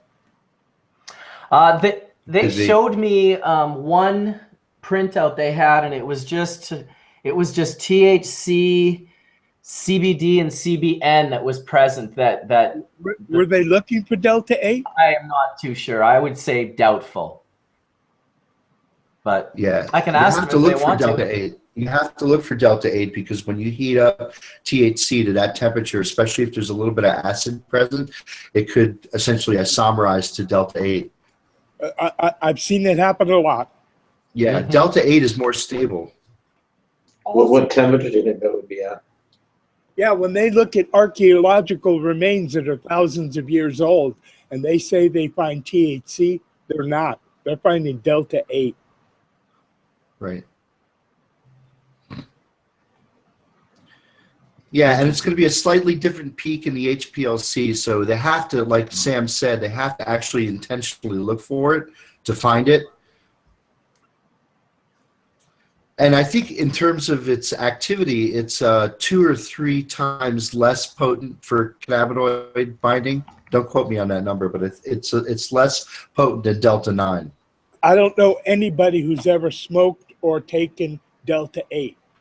And I was going to buy a gram of it just so I could fucking do it. But it's fucking controlled just like Delta 9. Mm-hmm. Here in Europe, none of the other cannabinoids are controlled. Just Delta 9 and Delta 8.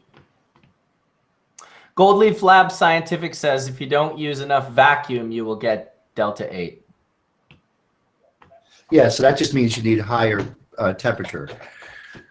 And so, yeah, the higher the temperature, the more likely you're going to start seeing Delta 8. But also, like, the material that you're putting into the short path distillation, you want it to be as pure as it possibly can be. And when I say pure, I mean fat-free, because, again, a lot of the fats and unsaturated compounds that are extracted and that could be removed by winterization are going to create some of the foul-smelling burnt rubber terpene, the lower boiling thing that really flavors a lot of after it because it has such a pungent odor. Fish terps. Yeah, fish terps, exactly. Beaver. Yeah, sometimes it tastes like, I think people characterize it as degraded peanut oil. So if you've ever had peanuts or sunflowers that were exposed to air, yeah. So it's the same type of degradation products that are typically aldehydes by nature that come from the degradation of some of these unsaturated fatty acids. So it's basically rancidity. Exactly. Yep, same compounds. And you can taste that in some, I've actually tasted it in some rosins that have been heated up too high, almost have like a, I want to say like a burnt taste, but it's almost more fishy than burnt. It's got like a fishy kind of taste to it. Fishy and I think, rosin. again, yeah, I think I attribute that to thermolytic degradation of some of these unsaturated compounds that are in the waxy component of the trichome. The oil that I see the most rancidity in is cannabis seed oil. It's if it's not stored right, it's not made right, and old seeds are used, the stuff is rancid, man. Oh yeah, yeah. Yeah, even the stuff that I bought from Manitoba Harvest at the grocery store and sent to Indra to defat, when I had it tested in the lab, it was like it was like a turpentine molecule or whatever, terpenine or terpen. There was a weird. It has a turpentine, varnishy smell. Right, but it has a name because I had it all tested in the lab, and they told me, and I also shared this with Manitoba Harvest, that it was a little bit higher than what you would want it to be being sold as a food. So they were basically selling this shit past due at the grocery store. So it's just it's a nice. Yeah, but it puts a really good shine on your innards. Oh man, the smell of that makes me shivers. To be honest, makes me shiver. You got to keep it under nitrogen and out of the light, because underneath the ultraviolet light, or if it's exposed to air, it will go rancid. It's just a matter of time. Freeze it. You can freeze it or keep it very, very cold. Yeah, well, this is an industry though. These guys are moving tons of this shit all across North America in different trucks, and they end up at different places. And maybe sometimes people forget to close the fridge drawer. I don't know, but I'm just saying, when it was tested after concentration, it tested high in some things that were, you know, only show up after rancidity occurs. We started the first body care products and shampoo, etc., made out of cannabis seed oil. And we told everybody that bought our products, keep them refrigerated, keep them cold. And this was just, you know, soap. Yeah, well, most of those kinds of things are loaded with chlorophyll still. And when we started using our method, there's 100% no chlorophyll in it, and the shelf life is fabulously long. It doesn't go rancid even left open to the air. I truly find that amazing. Just not that I don't believe you, John, because I'm sure you're telling the truth. But I'm just saying my experience with cannabis seed oil, gee whiz. I mean, I've never seen anything like that. Hey, Sam, back 20 years ago, there was an article from the German vegetable oil testing laboratory that was testing how high a hemp seed could be brought to for cooking purposes, and the results were rather surprising. Do you remember what I'm talking about? Was it by Thailand and Helga? I can't remember her name. I think I do. Was it published in our journal? Yes, it was, and the premise was that the EFAs were stable at higher temperatures than we expected. Yeah, but they burn and smoke at the temperatures that you need to fry food. But they have developed high oleic acid varieties, which, or maybe they removed the oleic acid, one or the other. I'm a little bit spaced out right now. But yeah, oleic the effect of it is the monosaccharide. Yeah, they now have ones that you can absolutely use for frying. Yes, they do. You mean hemp seed oil? Yeah, hemp seed oil. It was developed in the UK. It's not being grown or sold, but they replaced all of the essential fatty acids that normally would burn and smoke and replaced them with oleic acid through gene tilling. So they didn't add anything new or take anything away. They just silenced a few genes that were producing the wrong oils, and instead they produce way more of the stable ones at high temperatures. Yeah, so what they do is there's produced things from called canola, unsaturases. There's unsaturases, which take the mono unsaturate, which is what the 18-1 or oleic is, and that goes up to linoleic and linoleic, and they knock out those genes to basically make it stop at the mono unsaturate.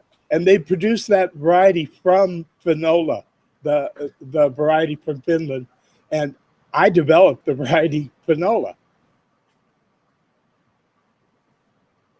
I think that just, you know, as we learn more about the use of hemp foods and also cannabinoids being seen as almost vitamins in our system, I think we're going to see a whole lot of different, the way that we use cannabinoids, especially in their acid forms with their availability and low pricing. I have a feeling it'll be in drinks and it'll be in snacks and it'll be, you know, balance your endocannabinoid system, you know, eat a brownie, but it won't get you high, but it will help you stay healthy. It'll be in your cereal. It'll be in my bowl. Yeah. Damn. All right. But you know, don't you guys all see micro dosing happening in the future where people are once we acknowledge that our endocannabinoid system may need more cannabinoids to be balanced, I just have a feeling someday it'll be like nutrients on the back of a label. Hey, welcome Zach to the room. Hey, how's it going? Can you hear Going me? good, man. I can hear you fine. Yeah, you got some headphones on as well? Yeah. Excellent, excellent. So, yeah, I don't know if any of you guys are familiar with Zach Walsh, who's just entered the room here. Zach and I are both from Winnipeg, so we've known each other for, God, it's got to be 25 years. 25 years, I'd say. I would say I was thinking about that the other day. It's pretty wild, isn't it? So I wanted to read your bio that Natasha sent me to let everyone know who you are and what you're up to. So Zach Walsh, PhD, is a clinical psychologist and an associate professor of psychology at the University of British Columbia. He's published over 50 articles and book chapters on topics related to substance use, personality, and mental health. And his work has been supported by the Canadian Institute of Health Research, the Social Sciences and Humanities Research Council, and others. At UBC, he leads the Therapeutic, Recreational, and Problematic Substance Use Lab, which houses several ongoing studies of the therapeutic use of cannabis, including the first clinical trial of cannabis for PTSD in Canada. His team recently completed the most comprehensive systematic review to date on medical cannabis and mental health. And Zach has testified on medical cannabis use as a part of the Allard case here in Canada and has consulted on the topic to the Canadian House of Commons, the Canadian Governmental Task Force on Legalization, the Uruguayan Department of Health, and many others. That's a mouthful, Zach. Welcome. Nice, welcome, Zach. So yeah, we were just kind of talking a little bit about cannabinoids. Todd was going on about how he felt like they were eventually just going to be in our foods and in drinks and cereals, you know, as we get to realize the importance of what is endocannabinoid deficiency and understanding the importance of feeding that system with these compounds. So that's where we're at. It's such an interesting. We have no idea what's coming next. Exactly. So that's what we're looking forward to anyway. Delay, sorry. No, that's no problem. We'll get into absolutely. The vibe of it. Did you want to maybe tell us a little bit about this PTSD study that you're involved with right now? Yeah, so it's sponsored by Tilray. They're the ones who are providing the cannabis for the study and providing some of the support for the researchers. It's going to be the first controlled clinical trial of cannabis for any mental health condition. And we have the cannabis on site. And we're screening people into the study right now. So it's kind of cool. We've got 3 different strains. We have, well, if you consider the placebo strain, but otherwise it's just leaves from the THC or CBD. And then we have balanced THC CBD strain, about 10 to 10%, and 10% THC strain. And they're going to be,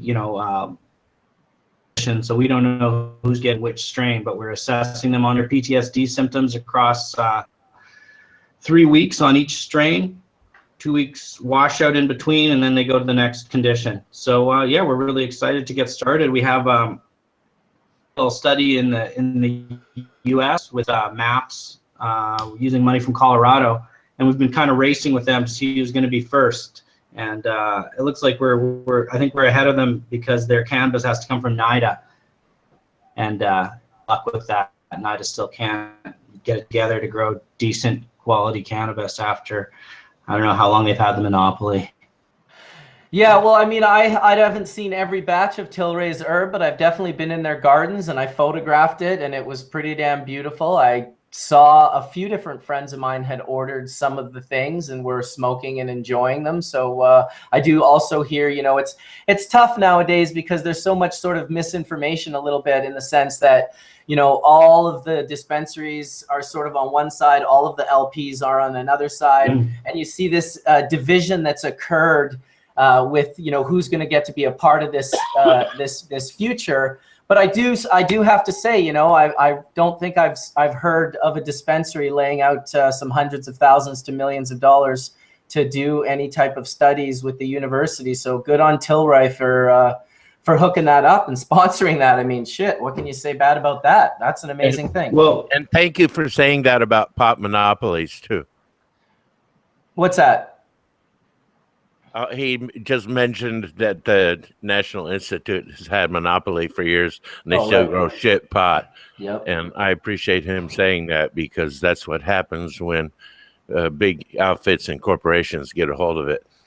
It's not a corporation, though. It's the government. John, he's talking about the University of Mississippi under what is now Muhammad Asoli, used to be Carlton Turner's work. And unfortunately, you know, the stuff they send to my friends, Elvi Musica and Irv, is old. I mean, I could show you labels that says manufactured, and then 5 years later, they have a prescription date. And it's just pathetic. And, you know, it makes you really wonder, what agenda are they really working to if they're intentionally sending a little old lady with glaucoma 5-year-old cannabis, and then inevitably this will be the stuff they hand Rick Doblin and the Multidisciplinary Association for Psychedelic Studies, which will be this old, decomposed, resinless, terpeneless plant material that they hand you and say, marijuana. It's really like they're trying to prove it doesn't have any value whatsoever. Yeah, They're but testing it's to see stems and leaves. They're testing to see, And, you know, just what is how really- little pot will cure you.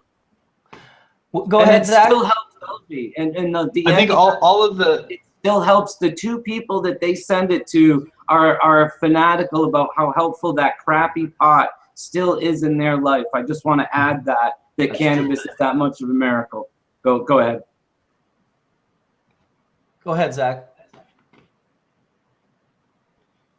Oh, did we lose him? You know, yeah, I'm coming in and out, but I think what's amazing is so much of the research has been based on that cannabis from NIDA, which is nothing like the cannabis that we're all familiar with. Like, it's not even close. It's not even like poor quality cannabis that you'd be used to. I haven't seen it firsthand, but my understanding is it's something far worse than that, at least from the pictures I've seen. So all the research that's been done with like experiments and stuff in universities in Canada and the US, it's all been using that cannabis. So, you know, it's really, the Tilray and the licensed producers are the only ones that can supply cannabis for research purposes now and get it through the governmental approval. I still do a bunch of research with partnering with dispensaries, and I think all of the players are important.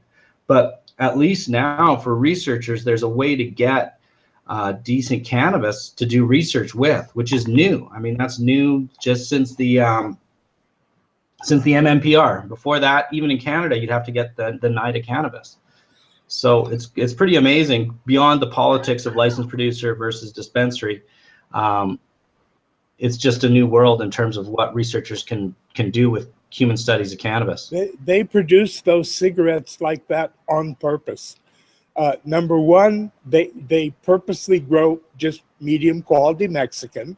Number two, when the material is dry, they sift it to remove as much resin as they can, because the resin will screw up their cigarette roller machine. They use a Bonzac automated cigarette roller machine, and if there's very much resin, it just breaks the Bonzac right down. If they sift it first, no problem. So they're doing it on purpose. Yeah. Nice Well, purpose. we've mentioned it quite a few times with Dr. Natasha and in regards to these studies, and it's kind of why it makes me really happy to see the study that Zach is involved with, where they're not looking for the negative. They're not actually looking for the, you know, like, oh, let's just convince everyone that cannabis is the worst thing for PTSD, and that's what we're going to look for, because that's what the majority of these studies over the years have been focused on. They've been looking for the negative, not the positive. So it's, I think it's a huge move in the right direction to see them doing studies. Last couple of years, Marcus, you could not get funded by NIDA to find anything positive for cannabis. Of course. Dr. Abrams was one of the first, and he tried and tried for a couple of years to get funding for a cannabis smoked study for its effect on AIDS medications. at the same time if the patients were using both. And he couldn't get it funded. So what he did was he changed it to, does marijuana harm AIDS patients if they're also taking this medication? It was approved instantly. Yeah, that's what I've heard. You know, people just, if they want to get that funding, you know, it can come from other options. So, Zach, you want to find something wrong. So, Zach, do you think that that's quite different going on here in Canada now with what's happening, that we're able to, you know, actively look for investment in these studies without having to mention anything negative, but really focus on the positive? Yeah, I mean, it just having access to cannabis for research, for really, in some ways, the first time is huge. It's the research has been so stifled. If you want to do official research, you got to get it through a research ethics board. Otherwise, you're not allowed to do it if you have a position at a university, which is where all the research gets done. So it's got to go through the ethics board. And if it's going to go through the ethics board, you have to tell them, where did you get the cannabis from? You can't just say you know someone. You have to be able to show where you're getting it from. So it has to be an authorized source. And now that there was no authorized source of anything but low quality cannabis. So it's a whole new world. The cannabis we're using is not the strongest cannabis. You know, it's about 12% THC, so it's pretty mild. We wanted something where we could get a close to a 1-to-1 ratio, and then we wanted the other one to be balanced with THC, so they had equivalent THC. But people are going to be able to do research with all different types of cannabis. And that's new. So I think we're in 5-10 years, we're going to see so much stuff that none of us even know is going on because people aren't talking about it, but it's happening in different research facilities. If you were to talk to all the LPs and they were to tell you all the different research that's going on, we'd probably be surprised by some of the different projects. But I think 5-10 years, we're going to get a lot of big flood of data. And you know what? I hope so anyway. Well, and we thank you. I'm a combat vet. I suffer from PTSD, and I can't thank you enough for, we've been talking about these things for generations. I'm a Gulf War vet, so I've been doing this for 20 plus years, but these kids that are coming back need it now more than ever. My generation, not as much, but these kids especially need to see it. So any research out there that's going to be put out there for these physicians to actually have, that they can't just refute, no matter what the studies come out with, you know, we welcome. So thank you. Much respect. It's not like it was totally unknown. My dad told me stories of smoking hashish in North Africa during World War II, in between firefights, to get everybody to calm down. There was no alcohol available, and so the locals would supply them with hashish, and they would smoke it. Chimera had a question that he wanted me to ask Zach. He says, ask Zach what he thinks about the Liberal government cutting back the veterans' access to 3 grams per day at $8.50 a gram. Chimera, always with the, shouldn't government policies be dictated by scientific principles? Well, you know, I think that, you know, the relationship between a doctor and their patient is really what's important. So whatever the physician is recommending, I think it should be covered. I don't know why they put an arbitrary number and say that's enough for everybody. It doesn't really make a whole lot of sense. If someone has a reason to be using more than that, and they said they cover the medicine, they should cover the medicine as it is. That's my opinion. Yeah. Yeah, it's like giving them a heart pill that's only 30% efficient, you know, or something equally stupid like that, which is what happens when you allow politicians to dabble in medicine and law at the same time, and which neither one of them are they qualified to dabble in. Mm-hmm. True enough. Don't we all believe that these limits, these, like, you know, it's almost like they're failing reins of control, just trying to hold on a little more before we're all too intelligent to allow it anymore. And I feel like all these little few grams here, it's all gonna melt away because it's impractical. Yeah, well, like Chris, I think you're right. Go ahead, Zach. Sorry, I think you're right. I think it's just seems to be meddling for. I don't know what their rationale is, why they say it's too much or too little. I don't think they wouldn't do that with another type of medication. Just set an across the board limit, and it's almost like people feel that they have to make some kind of compromise instead of just accepting the truth of it is a medicine. So like we'll do it a little bit, but only so much. They do control a limit when it comes to Makes sense. opiates. Nothing that the government has to do with makes much sense anyway. Sorry.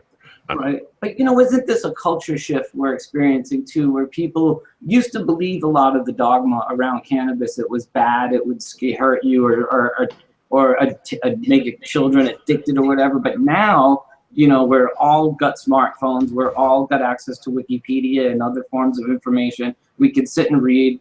It changes, I think, the cultural opinion of cannabis, and I believe that as it's more thrust into the cultural consciousness of it saving kids and helping people, it's gonna shatter the old prohibitionist, doctrine that's been around us that caused the bigotry and the push away from regular culture, and cannabis will just become part of the culture.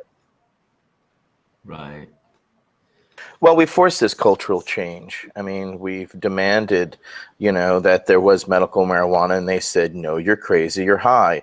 And then over time, they started to realize, oh, wait, maybe they're not so high. And then they started to really look at it, and they're like, oh, actually, they're really not high at all. And in fact, it goes even to a further history. So, yeah, it's become a cultural change because we've forced that cultural change. We're now having science back us up. We don't just have anecdotal evidence of people saying, oh, I'm high, and that's just how it is. We have actual facts. I have patients every day that come in and out of my facility every single day that are living testimonials to, cannabis. And I've opened up our dispensary multiple times to research because we see that as a huge cultural change, because they dismissed us as being crazy, and now they're like, okay, well, let's see the science. So now we need science more than ever to help prove what we've been showing through everyday usage, but that doesn't work for every person. They need the science. So we need more people like you doing your research and other people doing satellite research off yours and just really pushing the data out there so we can empower ourselves further and shift that culture further, because that science only emboldens that change. The big problem is cannabis rides a very narrow line between medication that helps you and something that makes you feel good. And I'm well aware of that. I mean, well, that's the problem that the politicians and all of them imagine is the problem with cannabis. They think it's a problem that it alters your consciousness, and it should just be a medication, and it shouldn't alter you or make you high. Well, they don't get yet. The science will dispel their wishful whims, which have caused the drug war to continue. So I understand that, but the thing of it is, it makes you feel good and feel bad when you're feeling good, and that's the line. That's the fog that exists between that medication and reality, and that's the one that we're all having to face up to. That fog does exist there. John is also, or Indra is also a veteran, Zach, who was in Vietnam and smoked his first joint under gunfire, as we have heard here on Hash Church. Just to give you a little background on him, we've got a few vets who make regular appearances here. Veterans, Mark. We are. Veterans of the drug war. This is true. But it seems to be a little bit, well, I mean, who's to say? You're right. I mean, geez, they took Todd and smashed his door down and put him in a cage for 5 years.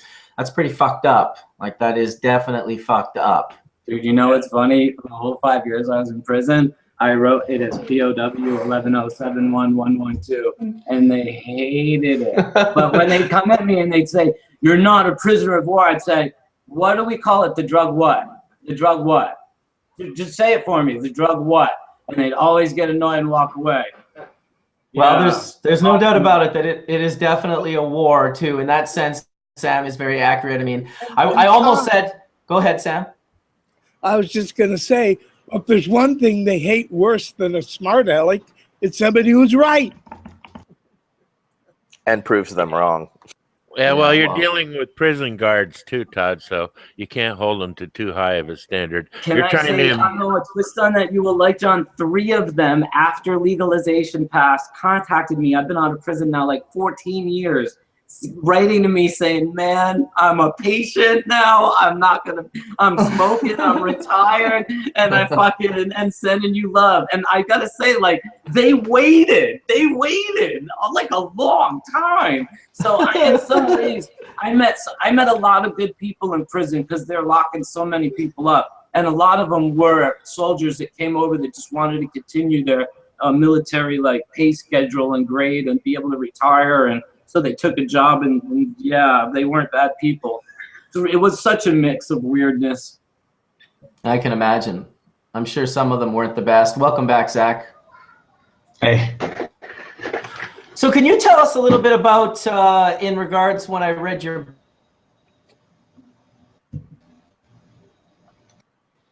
bio there, where are you? The most comprehensive, systematic review to date on medical cannabis and mental health. Can you tell us? You might want to re-ask that question. You're freezing up for a sec there, Bubble Man.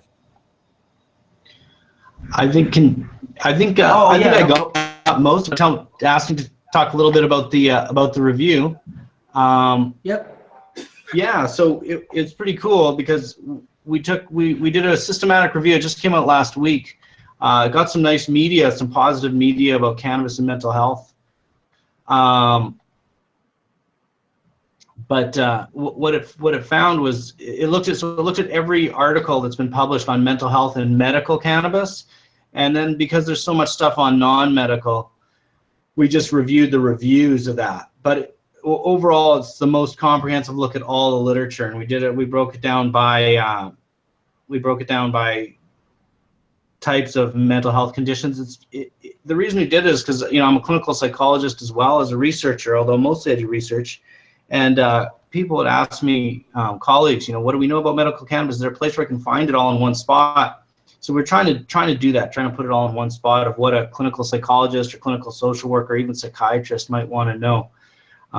So we looked at every major mental health condition, and we also looked at cognitive functioning and risk of harm to self or others. So those are the things that psychologists are asked to talk about. And we found varying by variations, but mostly I think the biggest findings were having to do with substitution effects in the case of addiction. So, literature you guys are probably fairly familiar with, some of which has been done by our group and our colleagues, looking at how people are using cannabis instead of other drugs, instead of on top of. So people using fewer benzos, fewer opiates, even less alcohol and other illicit drugs, and replacing cannabis with that. And we talk about the public health benefits that are going to come with that. And I think that's such an important thing. When people are talking about in mainstream discussions about legalization and what it all means, is looking at that substitution for more dangerous drugs, particularly with the opioid crisis right now. So we talked about that. We also talked about if people are in treatment, and this is something that I'm hoping is going to really resonate with providers, is if people are in treatment for addictions, a lot of the time they're not going to be, or they're going to be discouraged from using medical cannabis if they're not disallowed entirely. And what our review found, there's no reason why people should think that that's going to interfere with substance use treatment. So hopefully people can hold this up and say, hey, I shouldn't have to quit my medical cannabis just because I'm trying to get into treatment for alcohol or opioid withdrawal. So those are a couple of the big findings that were getting the most attention. Do you see those being tools in the future for getting off of opiate and alcohol? Cannabis being actually something that would be better than the alternative of a life of addiction to alcohol? Yeah, absolutely. Absolutely. I think there's great potential there. I mean, we probably all know people who have used it that way. But I think what's going to be interesting is finding what's the best way to use cannabis to get off alcohol. Is it an edible? Is it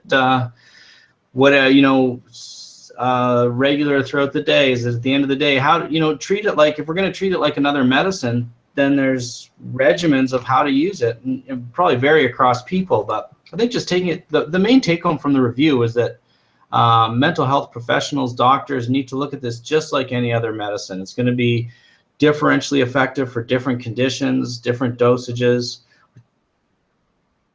Talked a little bit about differences in strain, which is not news to Hash Church listeners, but a lot of psychologists don't know about. They don't know. They've probably heard of THC and CBD or indica sativa, but what does that mean for mental health? So we talked a little bit about the importance of different strains, maybe in psychotic disorders with high THC more likely to induce psychotic episodes, and CBD having potentially antipsychotic effects. So just trying to add a little bit of nuance to the mainstream conversation around cannabis and mental health. There's a lot of awareness, I think, about using it for pain or epilepsy. But if you look at the surveys of medical cannabis users, mental health conditions top the list: anxiety, depression, PTSD, reducing for use of other drugs. So I think this is so far the biggest attempt to sort of put all that stuff together in a way that's cannabis as a medicine. Can I ask, are there studies that are looking at it from both a THC-A standpoint and a THC delta 9, well, it's all delta 9, but a THC psychoactive standpoint?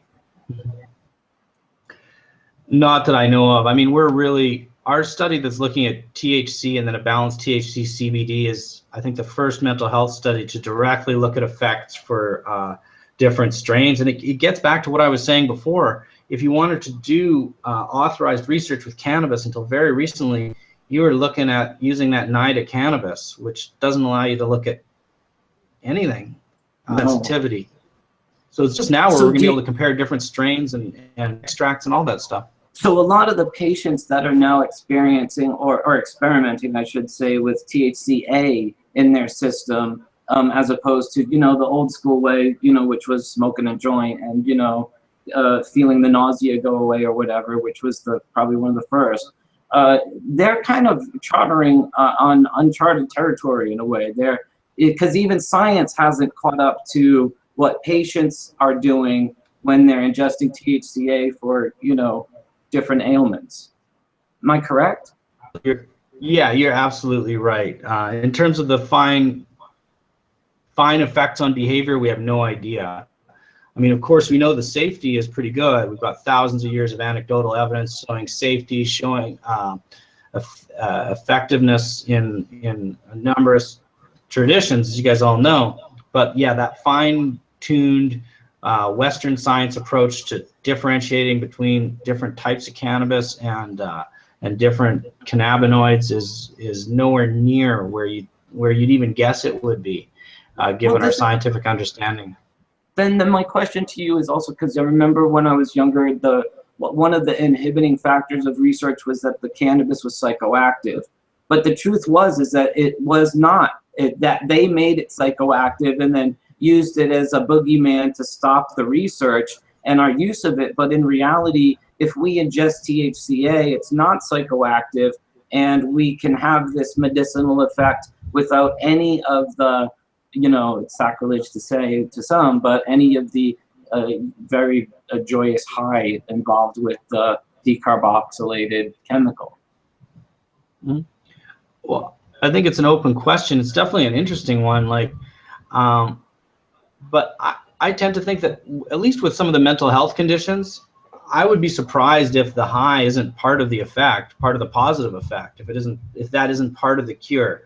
It may be that for some conditions, THCA may have its value, and it could be, it's definitely worth testing. But I would be surprised if getting high didn't have something to do with relieving depression.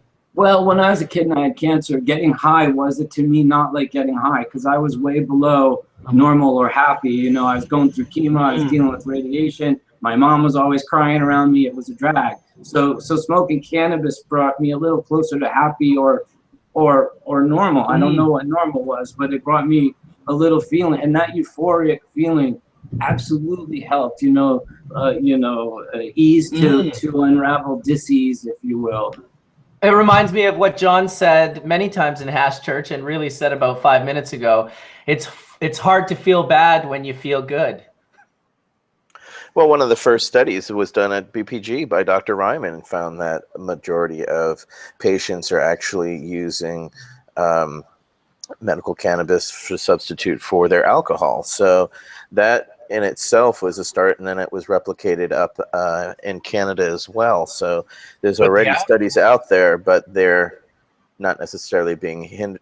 They're not being hindered, but it's definitely not being promoted as well as amongst the physicians that I know, as well as the alcohol was already self-medication, and it was deleterious to your well-being, and people who were drinking it well knew that.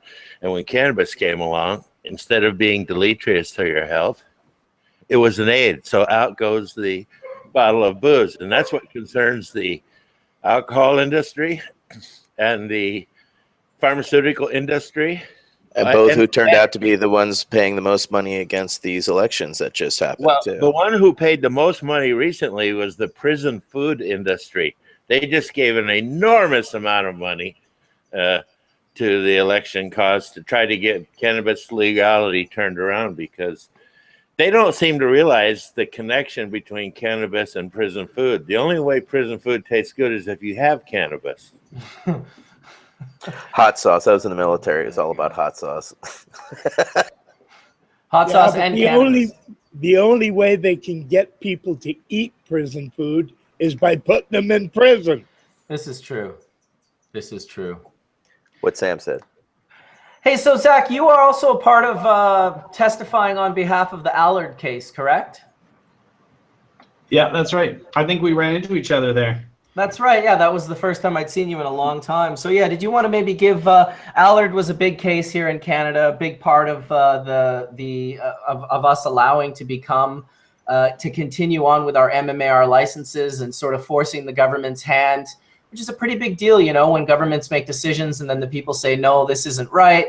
Zach got to be a part of that. Did you want to tell us a little bit about that and how that went for you? Well, how it went, the result of the Allard case was good. So I think we were generally pleased with that. So that was really rewarding to be part of that. The Allard, I missed part of your question, so I don't know if you said, but that's where Canadians to some extent had their right to produce their own cannabis protected, worded the way the judge came out for it.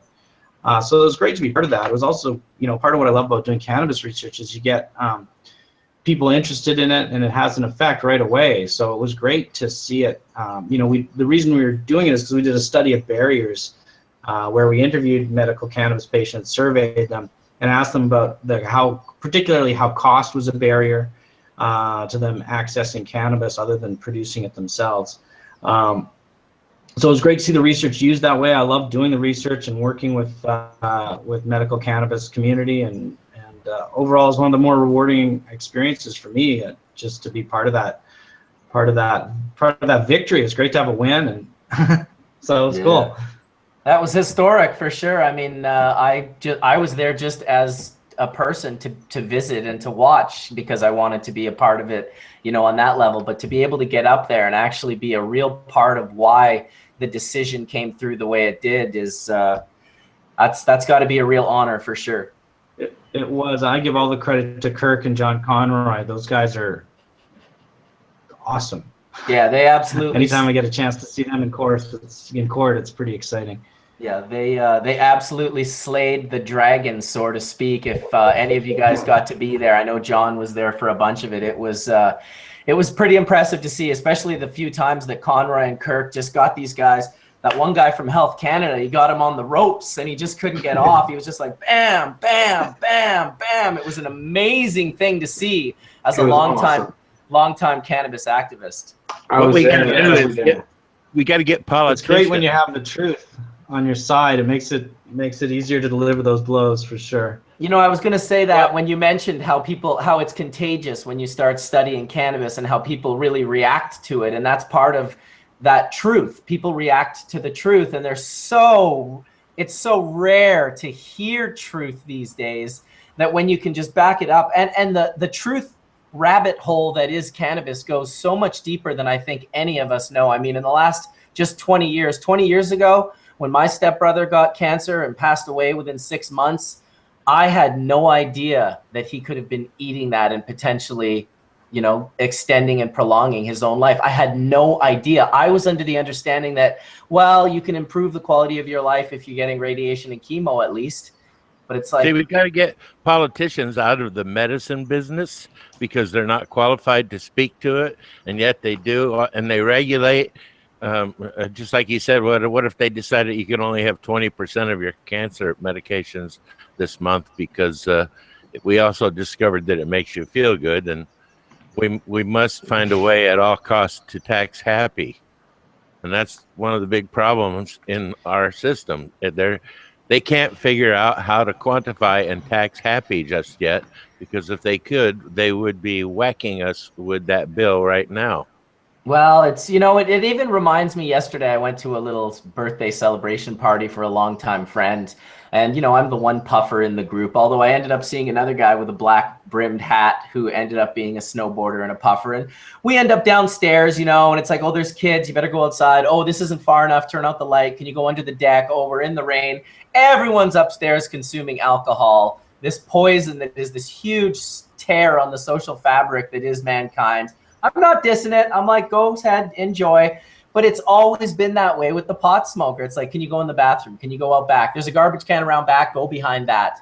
This is where we've always been, sort of where we get to you. And the fact that it's one is a medicine and one is, you know, not a medicine, clearly, it just blows my mind. It's been my whole life. My entire life of cannabis use has been that even amongst people who are cool with it, it seems to still be. I mean, we did the Thanksgiving show the other day. What was the title of our Thanksgiving show? It was Let's Go for a Walk. Because any puffer who's ever been to any family Thanksgiving event has gone for the walk.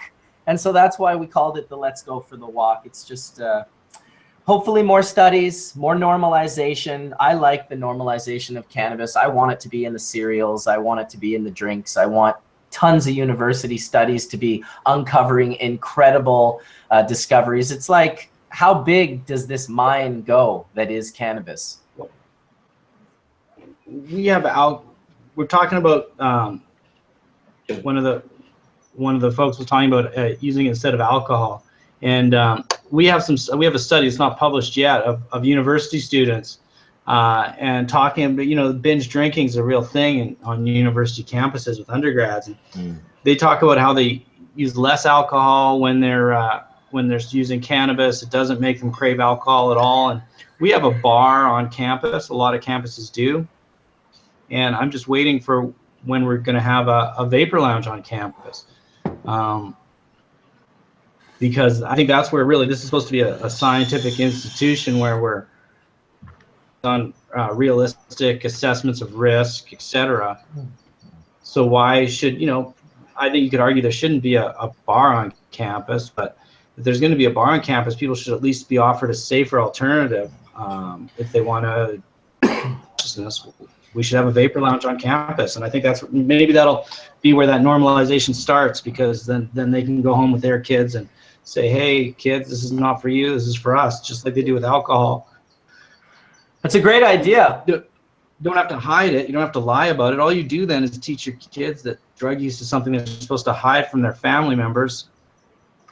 Well, why don't we get it sponsored by LPs and dispensaries, create a social experiment that you can call a study for UBC, and it'll be, you know, studying the actual mental health of people that have the ability to use their medicine under the Normalization Act of Cannabis 2016. I think I would love to push that envelope. Yeah, no doubt. Man, I'll sponsor that, I'll tell you right there. A vape lounge on a university campus. Oh, man. That's a successful business model. It's going to happen somewhere. Why shouldn't we be the first? I think UBC would be definitely a perfect university for such a thing to happen, especially for those of you that don't know where the University of British Columbia is located. It is really beautiful down there on the endowment lands where this property is. It's a pretty cool little area close to Wreck Beach, and it's an impressive place to say the least if you've ever been down there. Good place to grow? Oh, I'm sure you could grow some greenhouses of cannabis. I'm sure there's some professors actually growing some cannabis in some of those mansions surrounding the UBC property.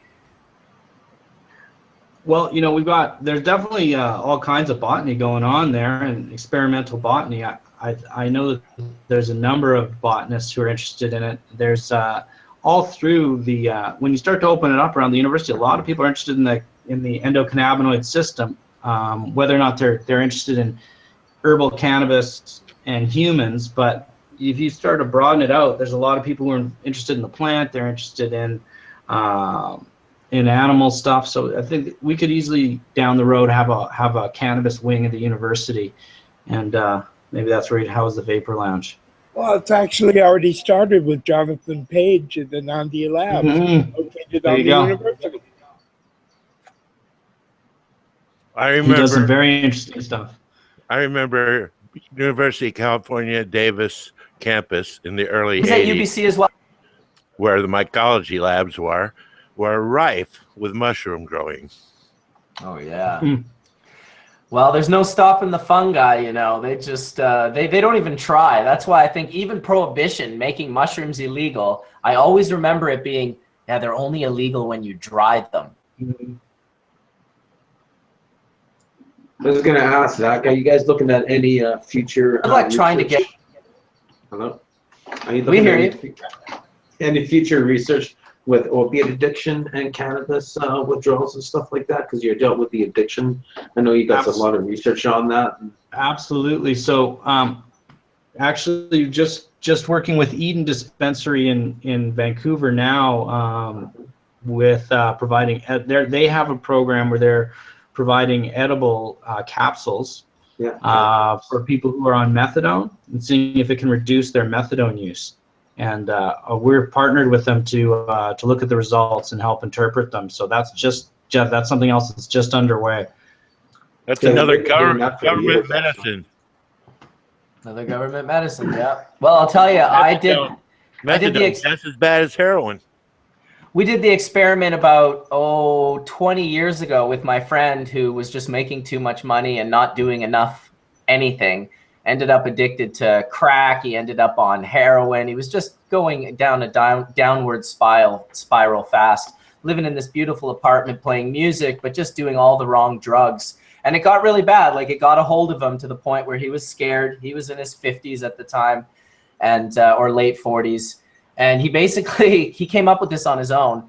He just said, "Hey, can you get me some of that bubble hash, that real powerful melty stuff?" And I think I gave him maybe like 5 or 6 grams of it. And he went into his apartment and basically locked himself in there with no hard drugs and a little glass pipe. And he said he smoked the bubble hash much like a crackhead, and said the guy never did crack or heroin again after this. I really believe he worked through his addictions in about a 3.5 day period of not leaving that apartment.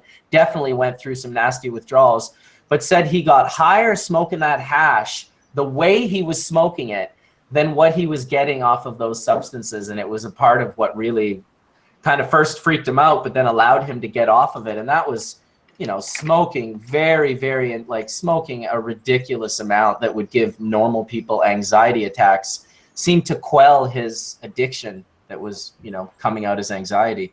They were actually trying to do that with crack addicts. One of the studies that I don't know if they're doing it, but they're hoping to do it in Uruguay. One of the first ones with crack addicts in jails, they were going to give them free access to cannabis. He said the smoking of it was like a huge part of it. Like 30 to 40% of it was just loading the pipe, holding it in his hand, and then holding the torch lighter to the pipe. He said that was like part of what he needed, which was scary. I could see it. No, it's really interesting. I think on the downtown east side did some kind of study like that back in late 88, 89, if I remember.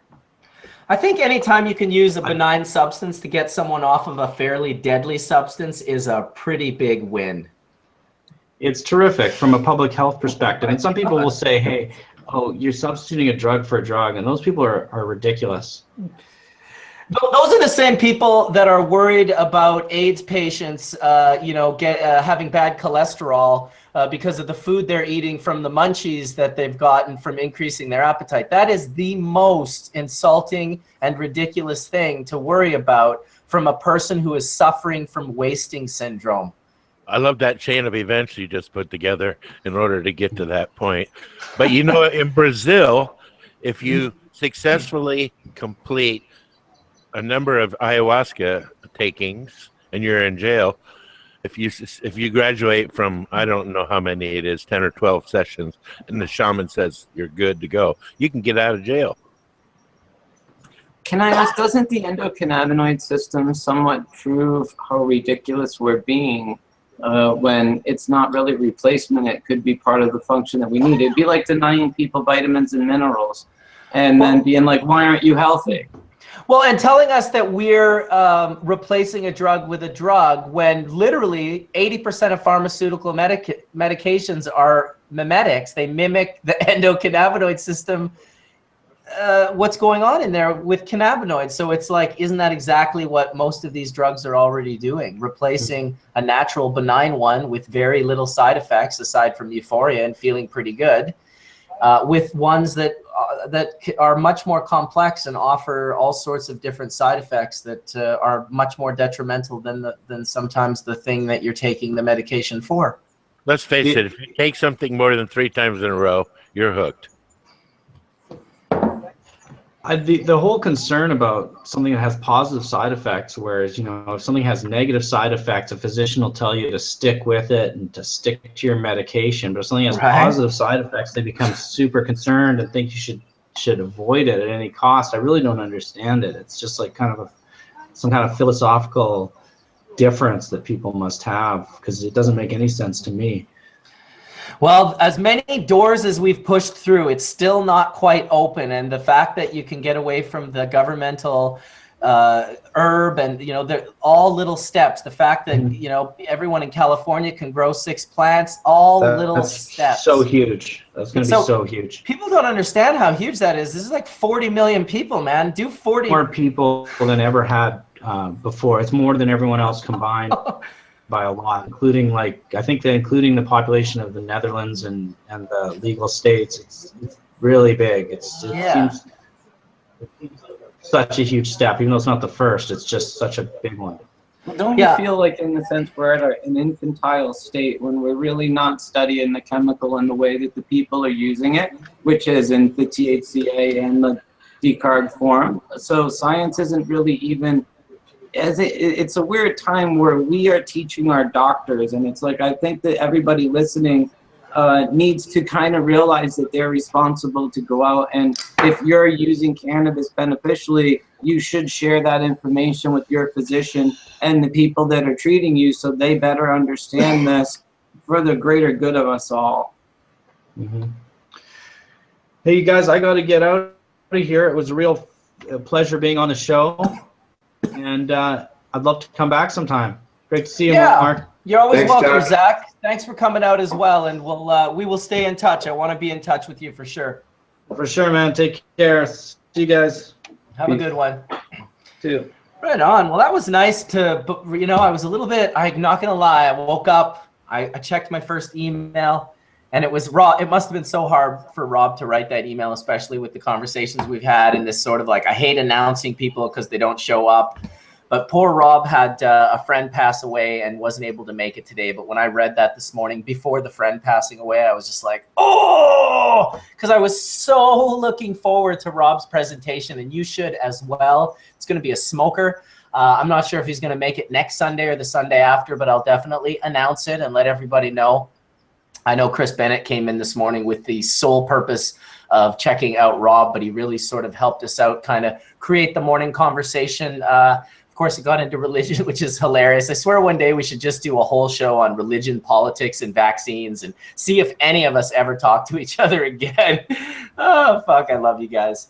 So I don't know. In the meantime, let's have another puff. I don't feel like ending church anytime soon. You guys are all smiling, and I love it. And the people in the room, the people watching, 700 plus viewers, I think they're having a good time too. So I didn't mean to laugh when you were telling your story about your friend. It was the part where you said he was sitting around doing the wrong drugs. It just kind of hit me. Yeah, dude, he was, and he's such a good dude. But it was like, money affects everyone differently, and it affected him in this way where he just, I think that he wanted to be on a roller coaster all the time, and he had the ability and the time and the confidence that that money was going to continue to come in. And I've always been blown away and maybe a little naive to hard drugs because, people be like, oh, that guy was totally on coke. And I'll be like, he was? Like, it's weird when you don't do a substance, when you haven't snorted a bunch of heroin or smoked a bunch of crack rocks, you don't really know what it's like to be in that headspace. So for me, much of my life, aside from Maine and Hastings, which we like to call pain and wastings here in Vancouver, very horrible drug addicted street corner, it's just super obvious. But if I'm at a party and someone's doing a little coke or doing some other hard drugs, I generally don't really even know they're there. I don't know that it's happening, but unless it's a really good friend. It's really simple with hard drugs. If you like them, you should never take them. If you don't like them, what the fuck do you want to take them for? Dude, amen to that. That is for real right there. An accurate statement I can stand behind. I said something years ago where I said, if I even ever wanted to try such a thing, I think I'd probably wait till I was in my 90s on my deathbed potentially, and be like, all right, I'll give that a shot. This was when I was younger and I was trying all sorts of psychedelics. I generally like to stay clear of synthetics, but I definitely tried MDMA and tried ketamine and tried a few other psychedelic substances that were, very, very trippy and mind-bending, to say the least. I appreciated the ones certified by Mother Nature. Even from LSD, I preferred psilocybin and psilocin. I preferred, things that were even at DMT. LSD is actually a semi-synthetic. So, I mean, it's because it's produced in the ergot. Yeah, it's natural semi-synthetic. Not the diethylamide. No. Nature is the best chemist, I think. I appreciate when it's been certified by Mother Nature. There was something that gave me good feeling in my psychedelic journey when I was, peaking or navigating through this space. I was always like right at the back. It was like, oh yeah, it was certified by mushrooms were my all-time favorite. I loved psilocybin mushrooms, and thanks to Terence McKenna, who beyond inspired me with his words. I loved his metaphors. I loved the way he spoke and the way he articulated. Are mushrooms legal in Canada through the mail? Well, I don't know, but they grow all over the place, and I used to grow them when I was a teenager, and I've never had a problem with them, and I've had, many, many, many dozens of pounds of mushrooms around me. They're not legal in America. And they're legal here. They're not. That's going to slow us down. We're not. That won't. Something not being illegal. It doesn't. No, but they're not. Listen, they're not legal here. They're not legal here, but they're not really like. They don't have mushroom task forces set up. If you got caught with a bunch, yeah, you'd be probably charged, but they might even drop the charge. Fresh mushrooms are legal, but you can't have dried ones. And what you can have is those, what do they call them, sclerota stones? The philosopher stones. The philosophers, yeah. And they have those of a dozen different species. You can order those right through the mail. They deliver them to your house the next day. They're not expensive at all. It was legal for us to order the spores. Except for there is no dozen different species that produce sclerota. So I don't know what to say. Maybe it's only 6 or 10 or whatever it is. I don't know. My wife buys them all the time. Those were amazing. I was living there in the winter of '96 when suddenly they announced that psilocybin mushrooms were legal, and all these mushroom shops started popping up. Those smart shops were awesome. They started having nightclubs that opened up between 9 and 10, and you came in, and then they served tea at 10. and you could leave, but no one was received after 10 o'clock. So the whole place was just vibing on the mushroom tea. It's awesome. The guy that has Himalayan mountain seeds, I forget what the name of it is now exactly. His name is Tony. He's the guy that Sagamarta. He's the Sagarmanta seeds. He's the guy that we all know Tony. Tony's the guy that started Philosopher's Stones in Amsterdam and ran it up into a pretty large thing. We had him before he did in California. I've had him for a long time, but I was just saying he made a big deal out of it in Amsterdam for quite a while. Well, I'll tell you, as much as I like the Philosopher's Stones, they are a long distance second or third to baeocystins and cyanescens, and if you can get them, azarescens, which I don't know if you guys have much experience with those three. Even semolinciatas, the Liberty Caps, have an incredible headspace, super ripping high if you take enough of them, and they just grow everywhere. At our airport, Vancouver Airport, you see people when you're pulling into the airport and there's grass on the right side and you see people walking with golf clubs, I promise you they're not hitting golf balls.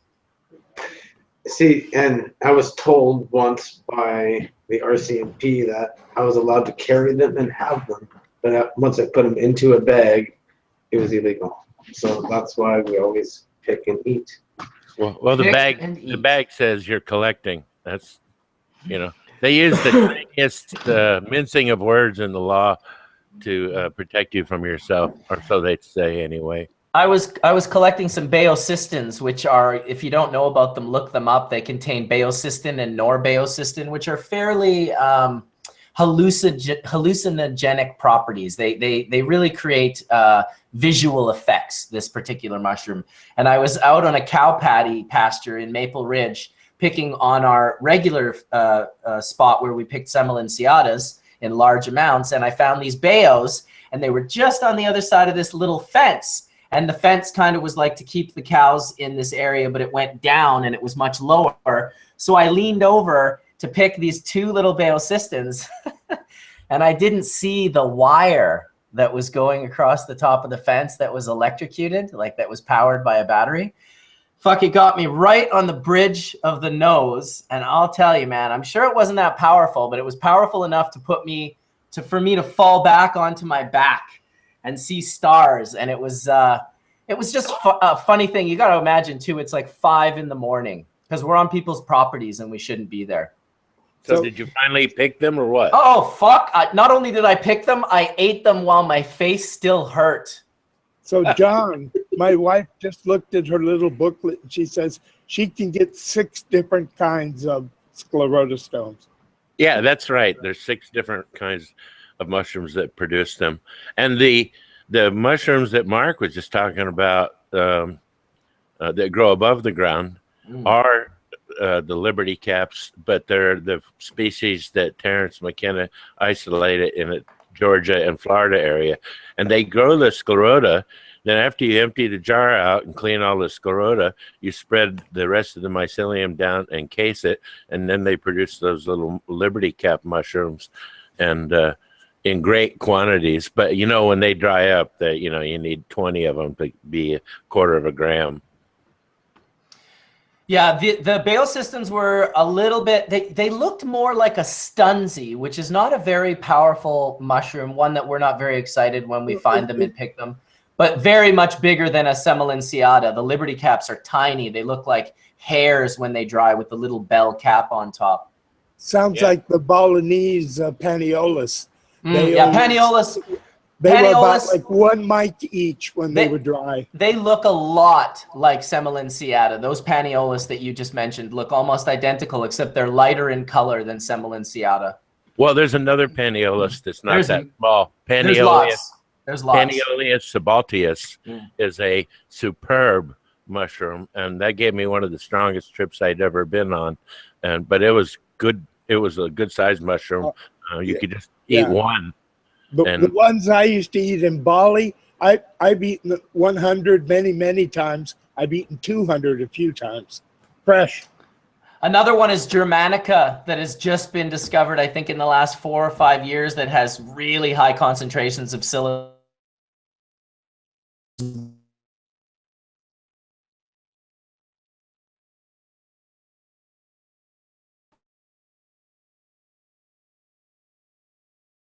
picked.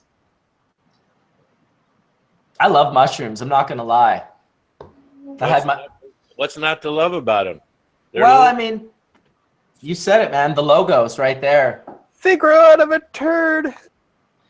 They grow out of a turd. Well, not always, you know. Here's the beautiful thing about West Vancouver, where I live. No, that was Bill Hicks. Bill Hicks says I that. know, Remember? I know, but it led me into my conversation. So please don't stop me. I'm joking. All of West Vancouver, all of the boulevards are wood chip, and that's why cyanescens grow everywhere. And you can literally look for those big honey mushrooms. You can see them. You can drive with your car and look on the boulevards. And if you see those big ones, they are an indication that often, we call them an indicator, that there could, like 8 out of 10 times or whatever, be some of these psilocybin cyanescens. Wavy caps, for those of you that don't know the cyanescens names. They got the sweet. The cyanescens will be found underneath most specific trees in the leaf debris. After the leaves fell and are starting to go off is when the cyanescens will fruit, and it'll be cold. Yep, it's true. And a mushroom expert from Santa Cruz, David Aurora, who is a friend of mine, he went to the Himalayas and found 2 new psilocybin species while he was there. No, I'd love to have him on Hash Church with Paul Stamets and a few other mycologists. I think mushrooms are super interesting. Yeah, Paul is freaking amazing.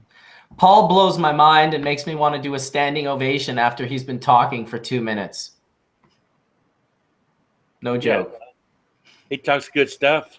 He's a smart guy. But he doesn't waste time talking it. He's like 2 minutes in and you're like, holy shit. Yeah, I'm upset I missed that. You got to pay attention.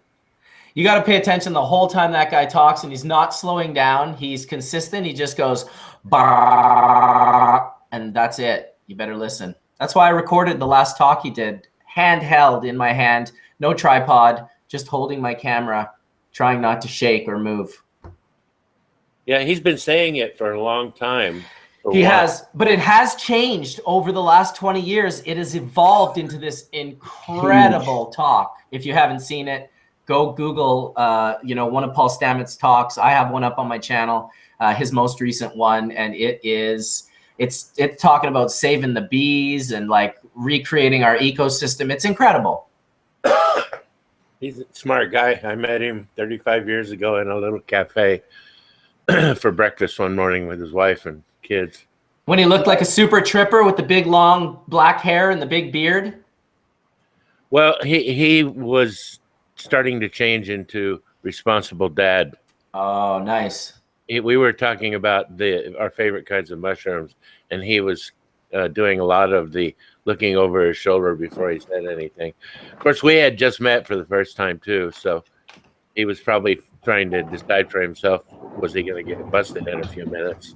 Right. Paul lived about 10 miles from my mother's house near Olympia, and I went over and visited him, and I found his love of mushroom and his knowledge of it to be quite literally second to none.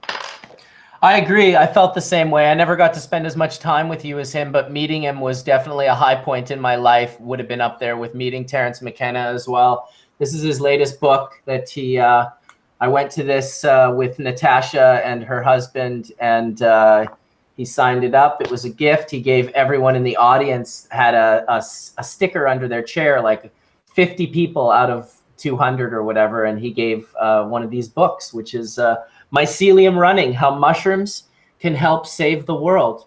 And this is basically much like his talk, but into an extremely concise. For any of you that have ever read any of Paul's books, you know that he gets right down to it. He's like the Rob Clarke and Skunkman Sam of the mushroom world. That's what I say right there. I'm going to say, yes, he is, 100%. Yes, he is. Well, we got a couple more minutes before 12 o'clock. What do you guys say we have another big puff before we call it a day here on Hash Church? One last nice puff?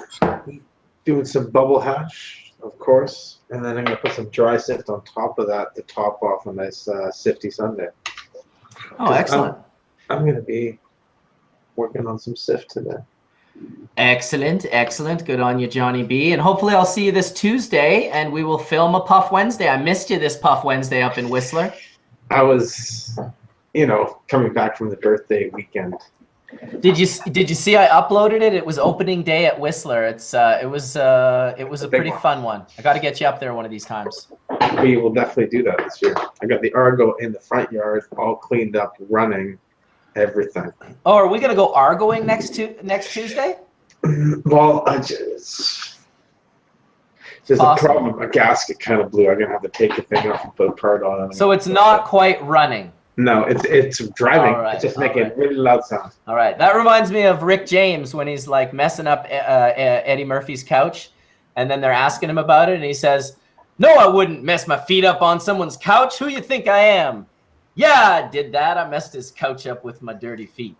Like literally in one sentence. It was just awesome. You pulled a Rick James there, Johnny B. So this one's for you, bitch. I like the what's his name impression of Rick James. The other black guy, I can't think of his name now all of a sudden. Anyway, no, not Eddie Murphy.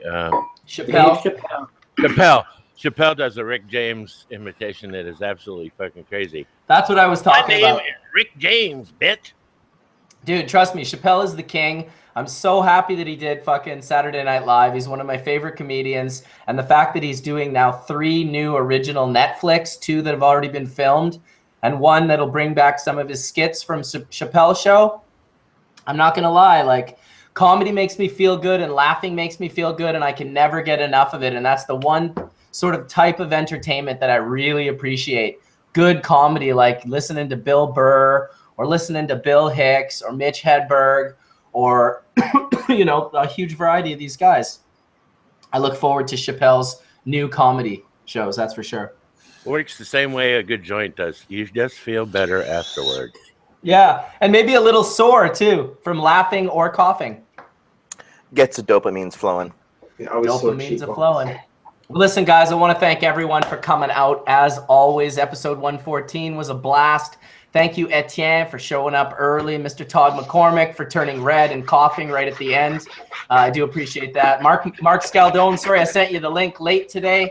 Johnny B's scraping his dry sift while I'm talking without muting his mic. But that's okay. I love you, Johnny B. We are going to be getting together this Tuesday. Indra and Skunkman Sam, always a pleasure. And let's thank Rob. We're thinking of you today. Hope everything went fine. Thanks, Chris Bennett, for coming in and dropping some historical context on us. Some smoke to turkey. Yes, absolutely. We will blow smoke to turkey for sure. And then thanks to Dr. Zach Walsh for coming in and telling us what he's doing with his studies. It was really an interesting church. I thank all the people watching. And, we'll see you next week on Hash Church. Peace out, everybody. Bye, Mark. Have a great week, everyone.